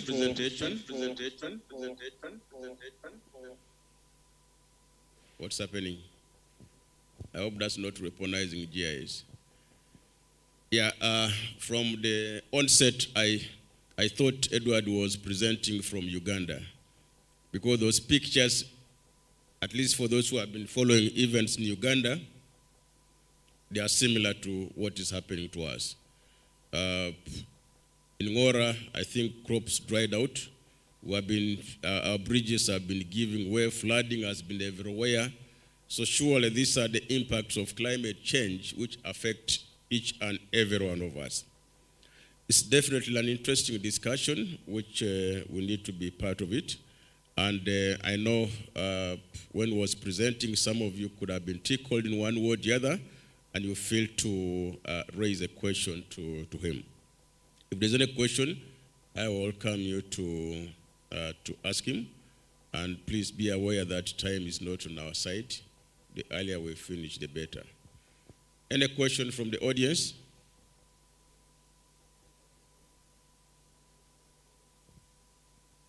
Okay, I see one there.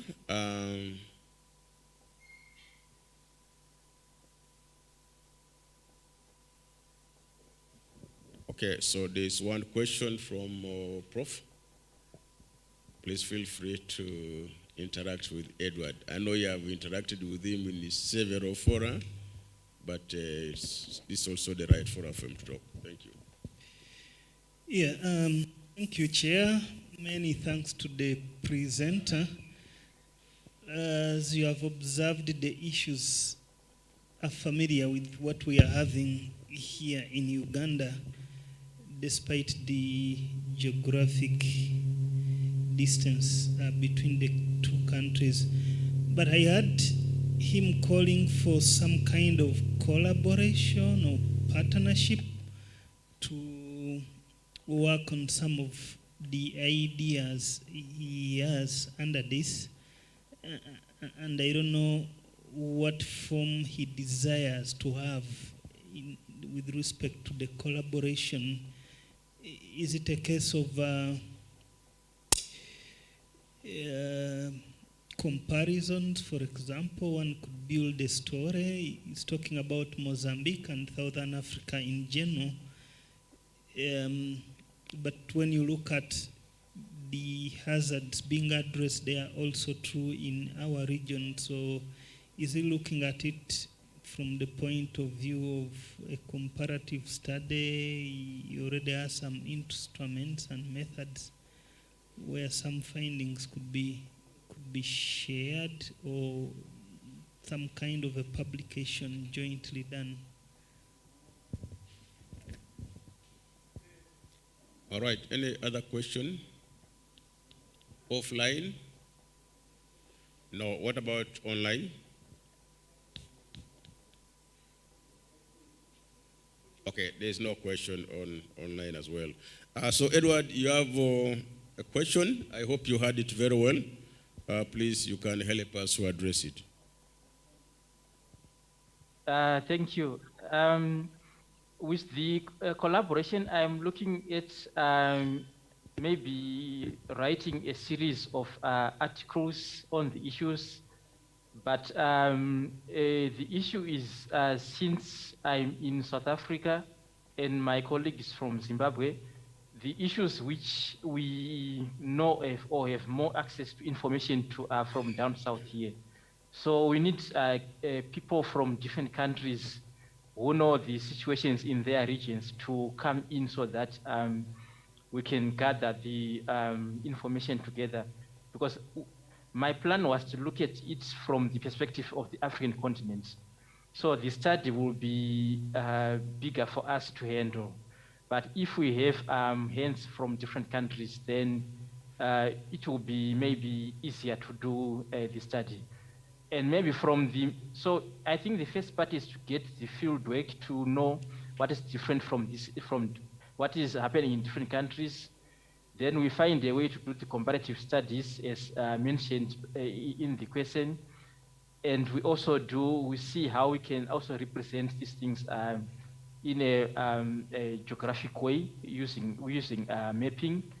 So I think there are many ways in which we can look at it. We can also even extend it in future to saying, how can we also collaborate as institutions if we are looking at disaster management? So this is my thoughts when I talked about the collaboration. I hope I have answered the question.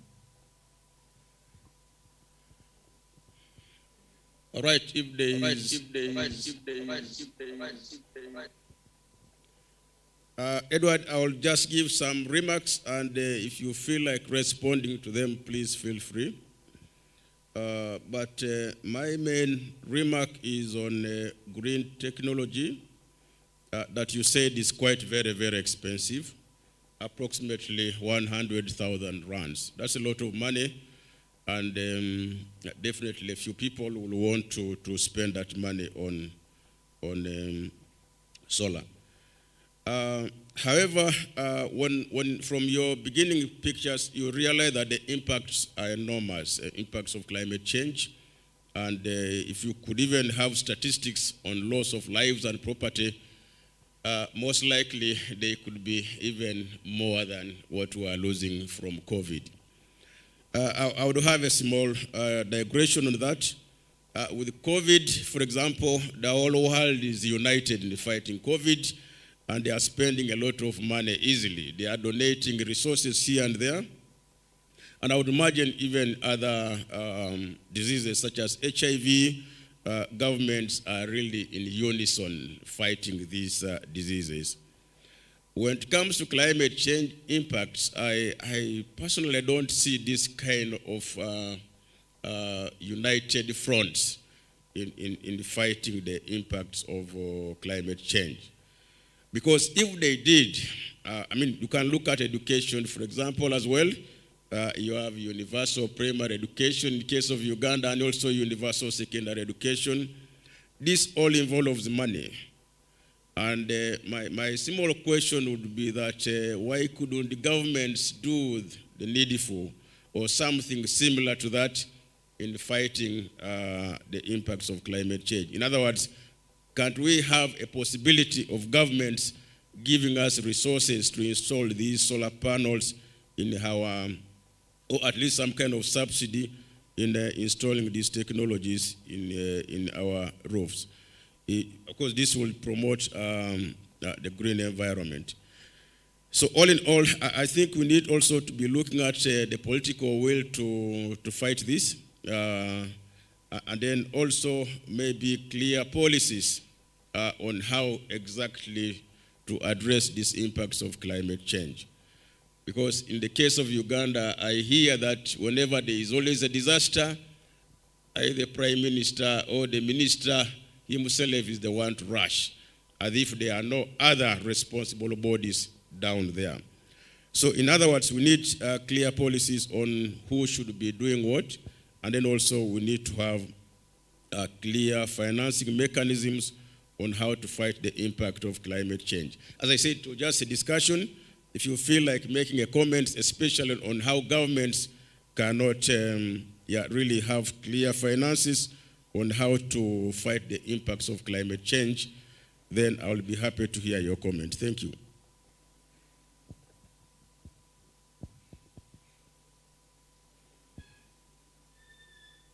In continents and the many problems which we have, like especially poverty.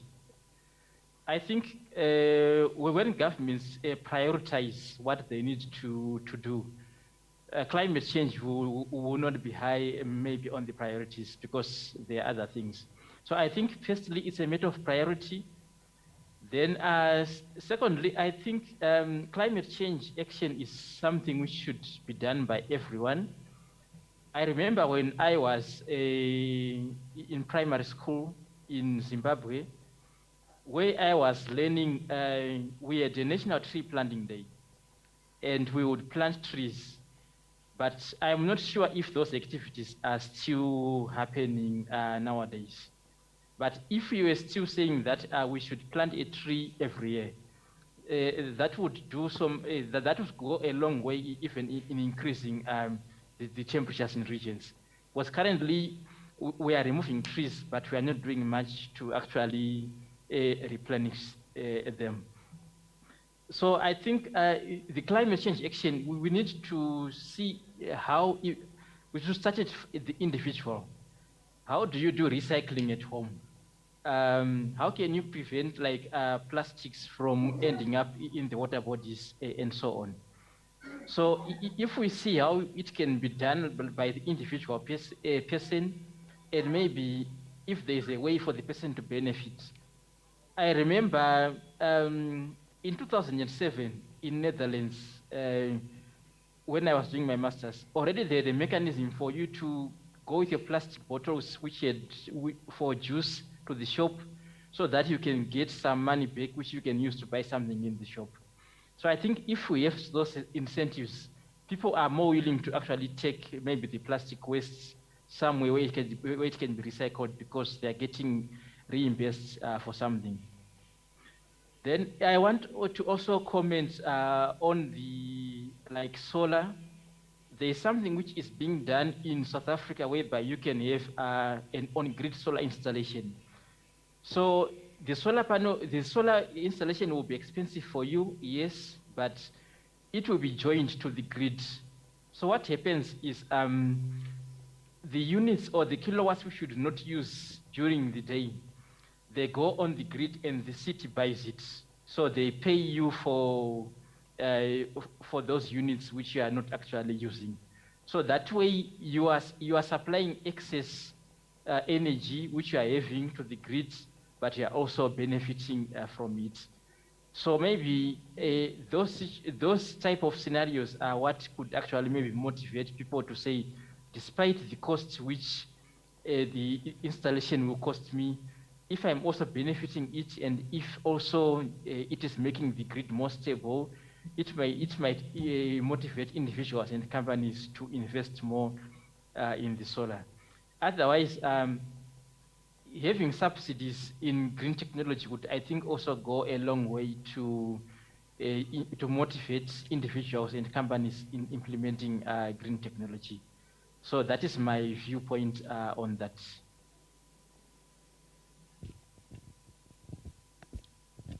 Okay, thank you, Edward. Because of time, we'd like to end there. I take this opportunity to thank you for your beautiful and lovely presentation, and greetings from Uganda. I know you can recall me very well.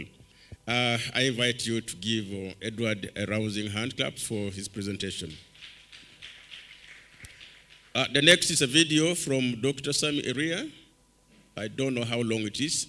Please, let's just have it.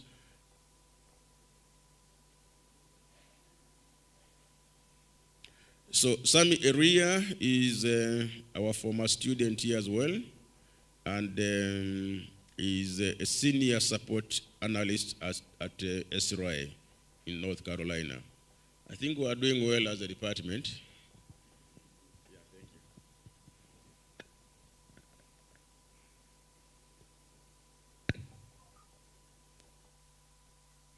Good morning, ladies and gentlemen. My name is Sami Eria.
My name is Sami Eria.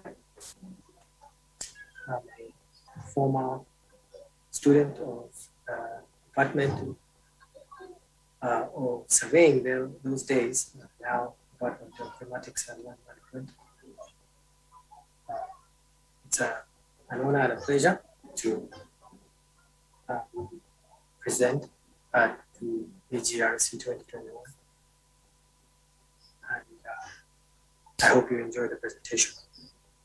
The topic of my presentation is recent trends in Esri software. I do work for Esri, which is Environmental Systems Research Institute in the US. So I will be presenting on the software that our company offers.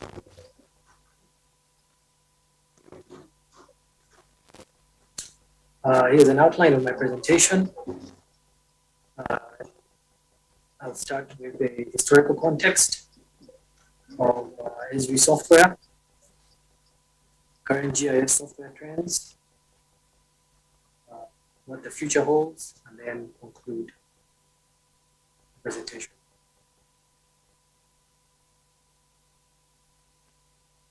So let's start with the historical context.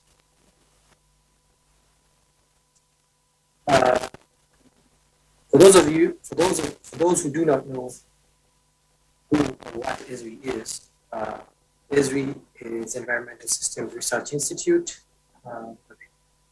So the acronym stands for. Founded in 1969 by Jack Dangermond and his wife Laura. It originally was an environmental consultancy company. They created useful software, and organizations were interested and impressed with the software that this company was offering. So they turned it into a GIS software company, GIS software, back in the 70s. Today, Esri is a global leader in geographical information systems. Early software trends in the 80s and 90s. Back in 1982, Esri released ARC-Info. This was a bunch of Fortran programs, and they also released a language called AML, ARC macro language, that was used to manipulate data.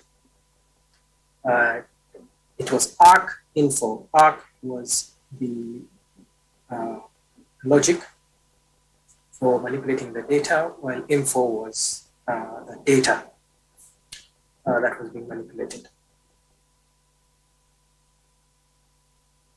This ARC-Info was command line based and quite complex to use. In '87, after the advent of Windows, Esri released PC ARC-Info for MS-DOS on the Windows operating system. In the 90s, Esri released ArcView 1.0. That was in '91. This was different from the previous ARC-Info software, which was still available, but ArcView was a different offering. ArcView was GUI based, more user friendly.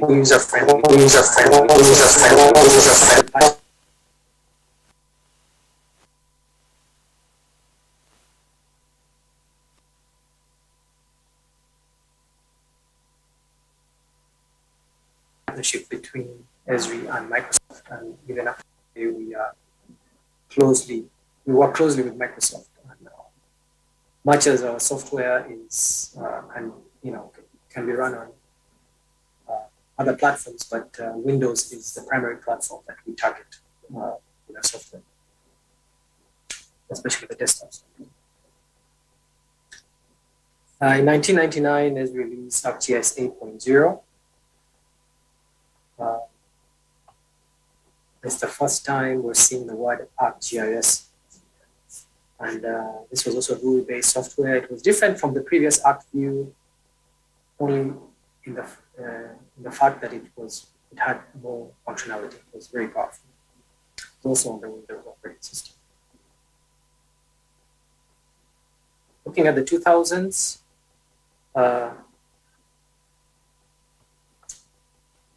ArcGIS Desktop 9.x ran from 2004 to 2009. This was a desktop platform. We also, at that time, or as we also at that time, released ArcIMS. This was now with the changing times, the advent of the internet in the mid-90s. Well, I shouldn't say the internet, I should say the World Wide Web in the mid-90s. Led to these new software offerings. So ArcIMS, IMS meant Internet Map Server. And then ArcGIS Server came after that. It was sort of like an improved version of the map server. The mobile platform started slowly, also around the mid-2000s, and ArcGIS Server Mobile SDK was one of the products. Going from 2010 onwards, ArcGIS Desktop 10, version 10X was released. This was an improvement on the 9X. And then ArcGIS Pro was a new software that was released. This is now going to be the future of desktop GIS at ASB. I'll talk more about ArcGIS Pro later. ArcGIS Online was also a sort of new offering from Esri, which was a distributed GIS. And what used to be known as ArcGIS Server now morphed into something called ArcGIS Enterprise, which is a little more complex. So around 2013 onwards. We'll talk a little bit more about this later in the presentation. ArcGIS Runtime and Web APIs were also introduced going forward from about the early 2010s. So now we look at the recent GIS software trends. So recent GIS software trends, I'm going to talk about these in three broad topics: desktop platform, the server or cloud platform, and the mobile platform. Oops, sorry.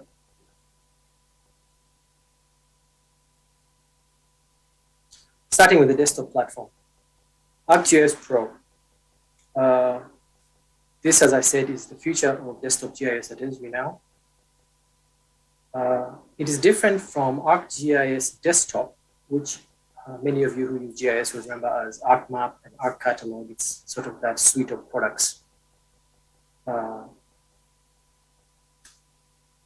That suite of products was 32-bit, while ArcGIS Pro is 64-bit. So a more complex data structure, improves performance, a new design. It has a ribbon-like structure, which is more similar to Microsoft's desktop applications. It is capable of doing mapping and visualization, analysis, and editing, just like ArcMap would. ArcCatalog was infused into ArcPro as well, just like it was with ArcGIS Desktop. But now you've got different terminologies. You call it a catalog pane. There are some differences architecturally and conceptually as well between the two softwares, the old ArcMap and the new ArcGIS Pro. Some new features in ArcGIS Pro include voxel animation and big data analysis.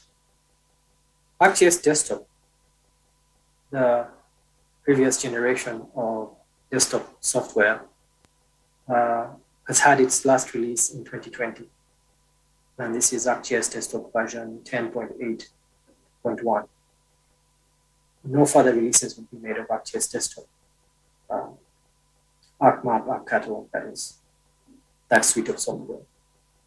However, those who are using it will continue to use it till 2026 when it will be retired. So it's still available, but customers are encouraged to migrate to ArcGIS Pro. So now look at the server platform, to the second platform. Enterprise GIS. This is what replaced ArcGIS Server. So before we start this ArcGIS Server, but now we have this enterprise platform. Does similar things. It's internet GIS, distributed GIS computing for data management, mapping, analysis, and collaboration. And you can deploy this to your own servers in your own organization. It consists of 4 components: portal for ArcGIS, ArcGIS Web Adapter, ArcGIS Server, as we used to know it, and ArcGIS Data Store. Portal for ArcGIS, the first in the list there, is sort of the front end. It's the GUI, the graphical user interface. And it's a more, it's a nice streamlined way of viewing your data as, items.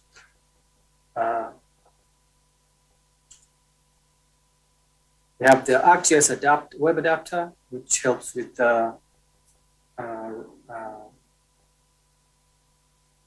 routing of traffic that comes into the web server. And then we've got the ArcGIS Data Store that stores your data. And if it does store your data, then we call these, that's hosted data or hosted services. So this is the architecture for enterprise deployment, ArcGIS Enterprise. And you basically would have various layers, all sorts of layers, map, image layer, feature layer, that point to services, map services, feature services. So it's a pretty complex data structure. So this supports distributed GIS, and as I said, it's a service architecture. These services can be consumed by desktop clients, web clients, or mobile clients. And both REST and SOAP services are supported. Not to get into the details of that, but REST means representational state transfer. It's a way for transporting data over the internet. And SOAP is Simple Object Access Protocol, which is also a way of transporting data over the internet. It's kind of an older protocol. REST is the future of GIS right now, internet GIS right now. Continuing with the server platform, the second major offering from Esri is ArcGIS Online, which is very similar to ArcGIS Enterprise. The only difference is you do not deploy this on your own premises. You do not deploy this on your own servers. Esri hosts your data and your services for you. You just access them over the internet and use them in your clients. You can do your mapping and data sharing. This ArcGIS Online is very popular and has over 10 million users currently. It has seen a major growth in the years that I've been here. I've seen major growth. The 9 years that I've worked here, there's been so far. So I can personally attest to this, that when I started ArcGIS Online, it was not that big, but now it is where Esri is at when it comes to people wanting to host their data and share it. This is software as a service. which is a term that essentially means access software from a vendor just over the internet. You don't need to have it installed on your own machine, which is very, very desirable for those who don't want to be bothered with installation. You can imagine if you had 100 students who needed to use GIS software. You don't have to install anything. They would just access it over the internet in a web browser and be able to continue doing the GIS homework or something like that. So that is pretty convenient and powerful. You have the map viewer. That's a viewer you can use within ArcGIS Online. 2D, 3D layers can be stored on ArcGIS Online and consumed. You've got charts that you can create. You can do image and raster analysis well right within ArcGIS Online. So it's pretty powerful. It's some of these things were not possible in the past, but they're now possible in an internet GIS environment, in a web GIS framework. You could only do these things previously only in the desktop GIS world, but now you can do this right in the online. ArcGIS Online also comes with configurable apps, such as Web App Builder, Experience Builder. What do these mean? Well, you might want to create a custom application for your organization, maybe with a custom logo, and just the data that you need. You don't want everyone in your organization to start creating their own data, their own, you want them to have something straight out of the box. They just log into your app and they have everything there ready for them to just use. The problem is creating these in the past has been programming heavy, a lot of code required, and very difficult. You'd have to look for an experienced programmer, and it's also error prone. So as we created these configurable apps, these are very easy to create, no programming required. Within a few minutes, you have created yourself an app with your data and your tools that you need to use, so-called widgets. So this is quite powerful. There's also the concept of ArcGIS dashboards. The dashboard is a platform for dynamic and visual monitoring of assets of organizations. You can use it to dynamically monitor the status of your assets. So this is available with ArcGIS Online. The Living Atlas is a repository of thousands of detailed maps, layers, and data sets. Examples include land cover maps, biodiversity maps, air quality maps, river flow maps, wildfire risk maps. These are just available. You can just use these directly in ArcGIS Online. So you can imagine how much time this will save you. You don't need to go out and look for that data yourself, capture that data. ArcGIS Story Maps is a story authoring web-based application that enables you to share your maps in the context of narrative, text, and other multimedia content.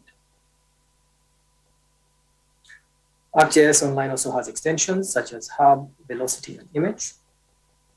ArcGIS Hub is an easy to use, easy to configure community engagement platform that organizes people, data, and tools through information-driven initiatives. Organizations of any type and any size, including government agencies, nonprofits, and academia, can maximize engagement, communication, collaboration, and data sharing using ArcGIS Hub initiative-based approaches. ArcGIS Velocity is a cloud-native add-on capability for ArcGIS Online.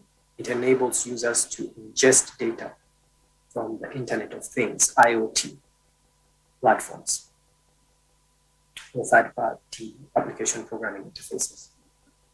It also helps users process, visualize, and analyze real-time data feeds, store those feeds as big data, and perform fast queries and analysis. We now talk about the mobile platform.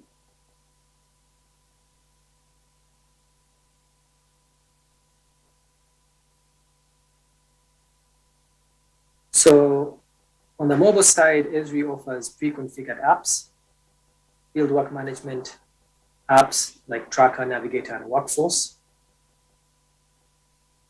specialized data collection apps such as Survey 123 and Quick Capture, and geocentric data collection apps such as ArcGIS Field Maps. These are apps for use in the field. So surveyors, for example, working in the field collecting data, you can see in the picture here, this is actually a solution engineer from Esri who works with the water utilities team, and he's holding a GPS receiver, and he's collecting data in the field, water utility data. You can see in the background, we have a fire hydrant there.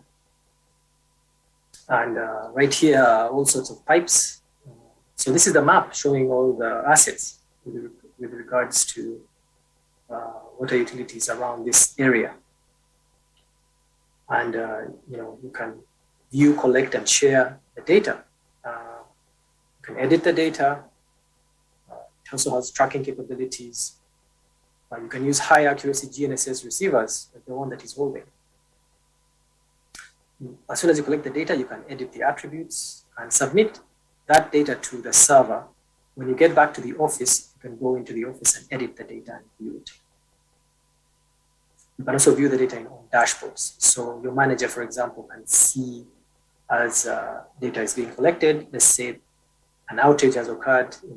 There's a pipe. A pipe has burst and it needs to be fixed immediately. Your manager can see that in the office on the dashboard and make a decision about it, maybe to dispatch a team to go fix it. So utilities, telecoms, kind of, those kinds of organizations would use these kinds of apps, surveyors as well in the field.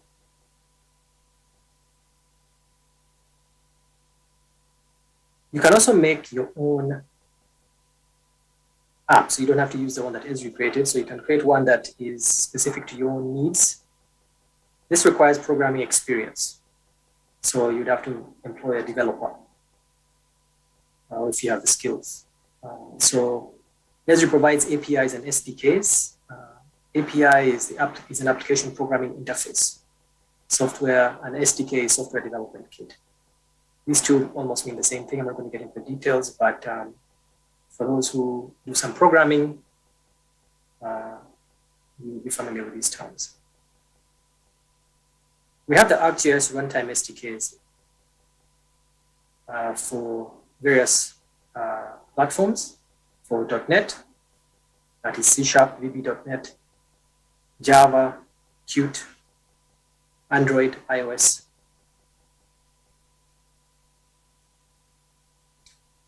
You can use those to build your own custom apps. These apps are lightweight apps, and they're optimized for service-oriented architecture. They have a service-oriented architecture. So you can use these apps for visualization, editing, analysis, all of this on mobile devices. This was not something that was very common, several years back. So now it's possible because mobile phones have become almost like computers. So you have all that power in your hands. The ArcGIS API for JavaScript allows you to build custom apps, only that it's for the web or web browsers. So that's the difference. This has become the most popular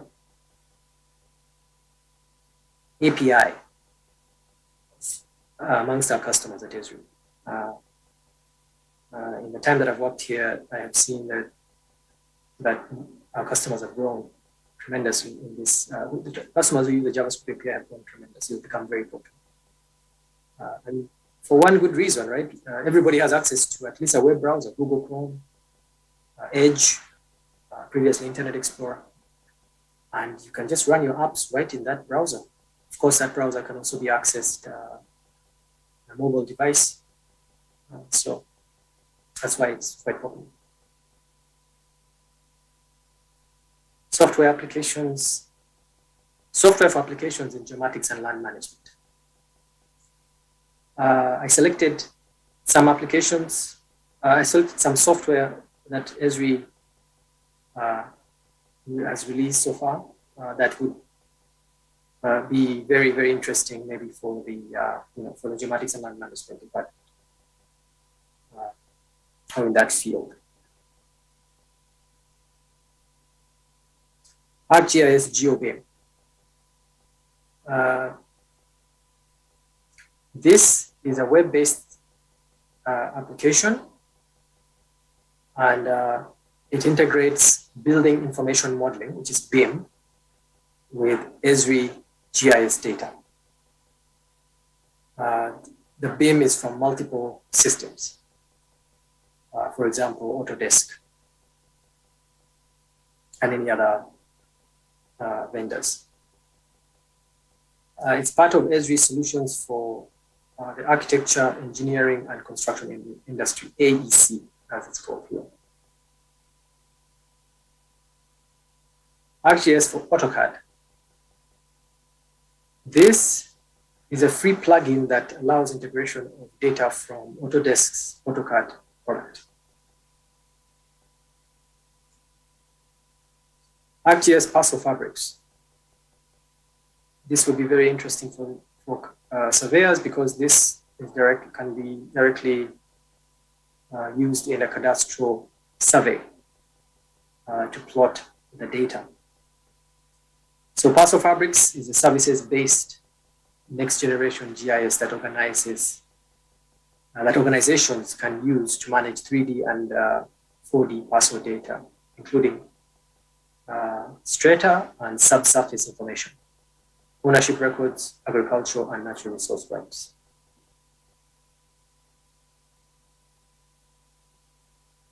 ArcGIS Drone to Map. ArcGIS Drone to Map streamlines the creation of professional imagery products from drone captured imagery by implementing our professional photogrammetry suite powered by Pixel 4D.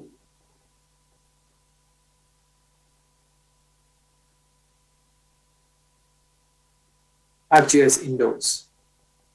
This is a complete window mapping system for smart building management. It organizes CAD, BIM, site scans, and operational datasets into flow-aware indoor maps to support facilities, workplace operations, maintenance applications, and various use cases.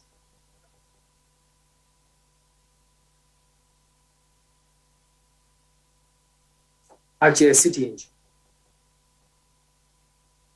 This is advanced 3D modeling software for creating interactive and immersive urban environments. The cities you create using City Engine can be based on real-world GIS data or showcase a fictional city of the past, present, or future. ArcGIS Image for ArcGIS Online. This is a complete software as a service, SaaS offering for hosting, analyzing, and streaming imagery and raster collections. So this would be interesting for our remote sensing people.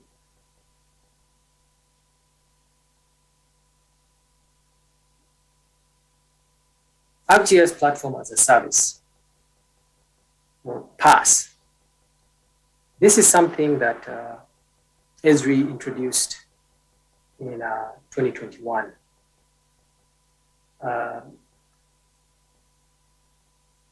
It provides developer-focused mapping and location services and is mainly meant for non-GIS developers.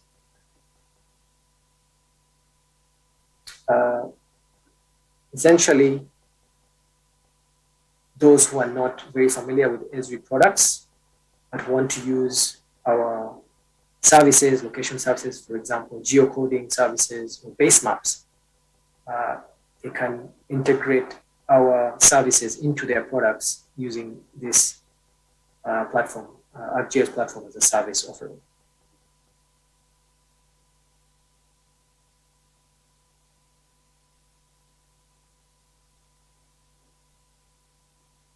I should mention that ArcGIS APIs and open source libraries are available for this platform as a service. And the location services that are available include base maps, geocoding, data visualization, spatial analytics, maps, and data. I'll now talk about the future, where I see GIS heading, the direction in which I see GIS heading.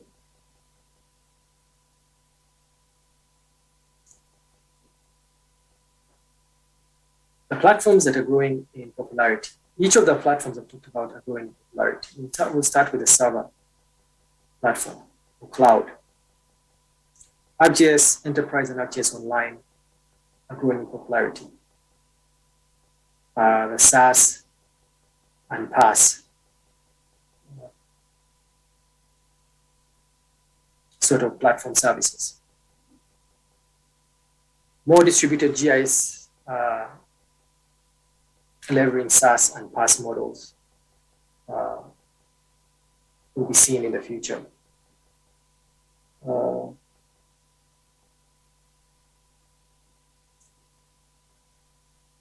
On the web, ArcGIS API for JavaScript, as I mentioned earlier, is quite popular and will continue to grow in popularity. Creation of even more powerful web-based applications that run in the browser with analytical capabilities, approaching desktop application parity. So we're seeing very powerful JavaScript applications and even more powerful JavaScript applications will be created by our users in the future. For mobile, pre-configured apps continue to grow in popularity, and they're going to become even more popular because they can be used straight out of the box. For example, ArcGIS field maps.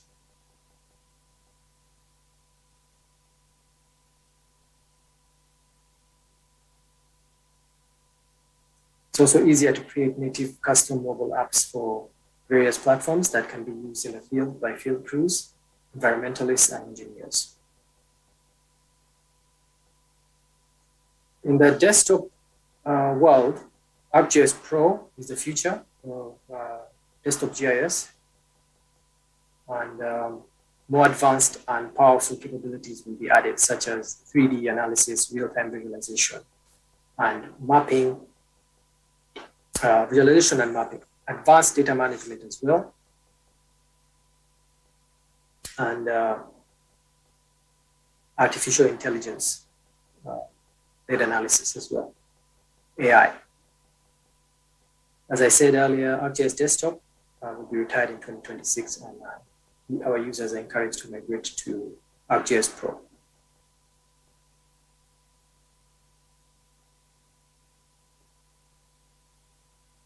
In the future, we're also going to see more capabilities in the realm of Geo AI, Geo Artificial Intelligence, machine learning, and deep learning.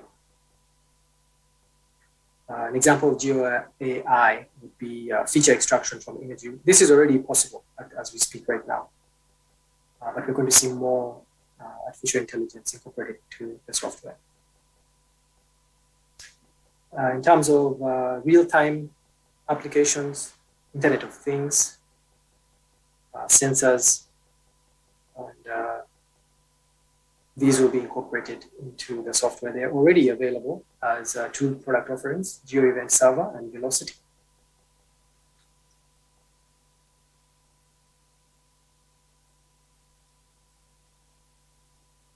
Big data, BIM, that is building information modeling.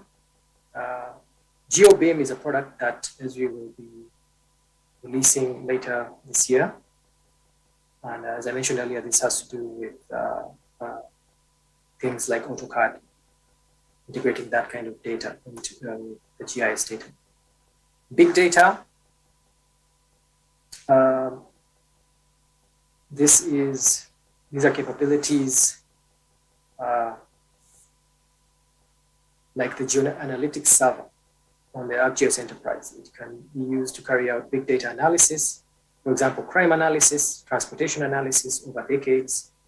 Environmental scientists can create space-time cubes for ozone analysis, demographic analysis, So we're going to be seeing more complex functionality in the big data department.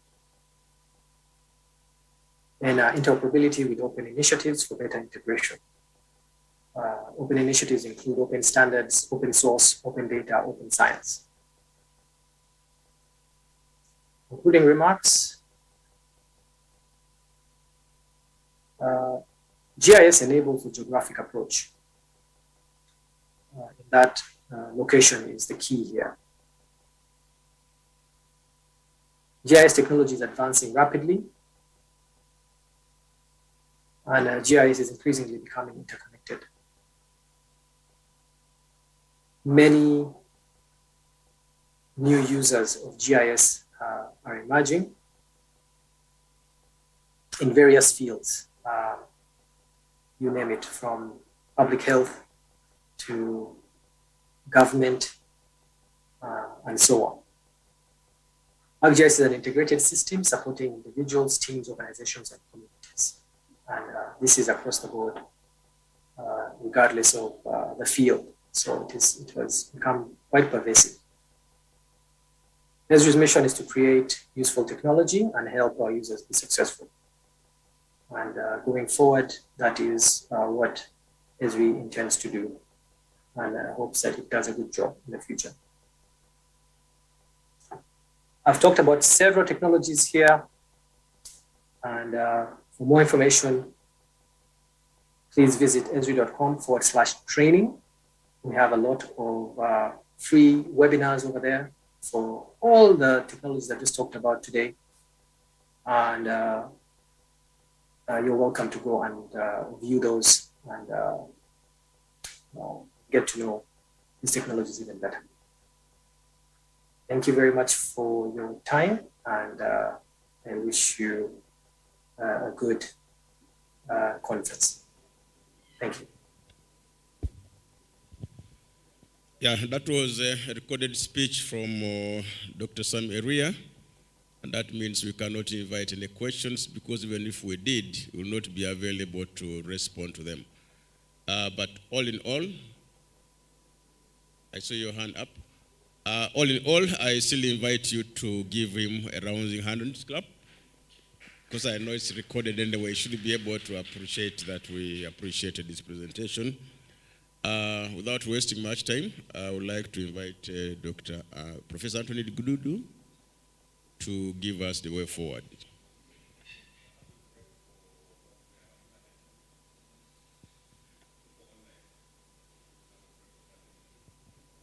Okay, so I'm reliably informed that for those who are online, we are going to have a break for 30 minutes.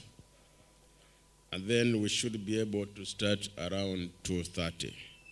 So please disengage and at least have a bite, and then we reconvene at that time. Thank you.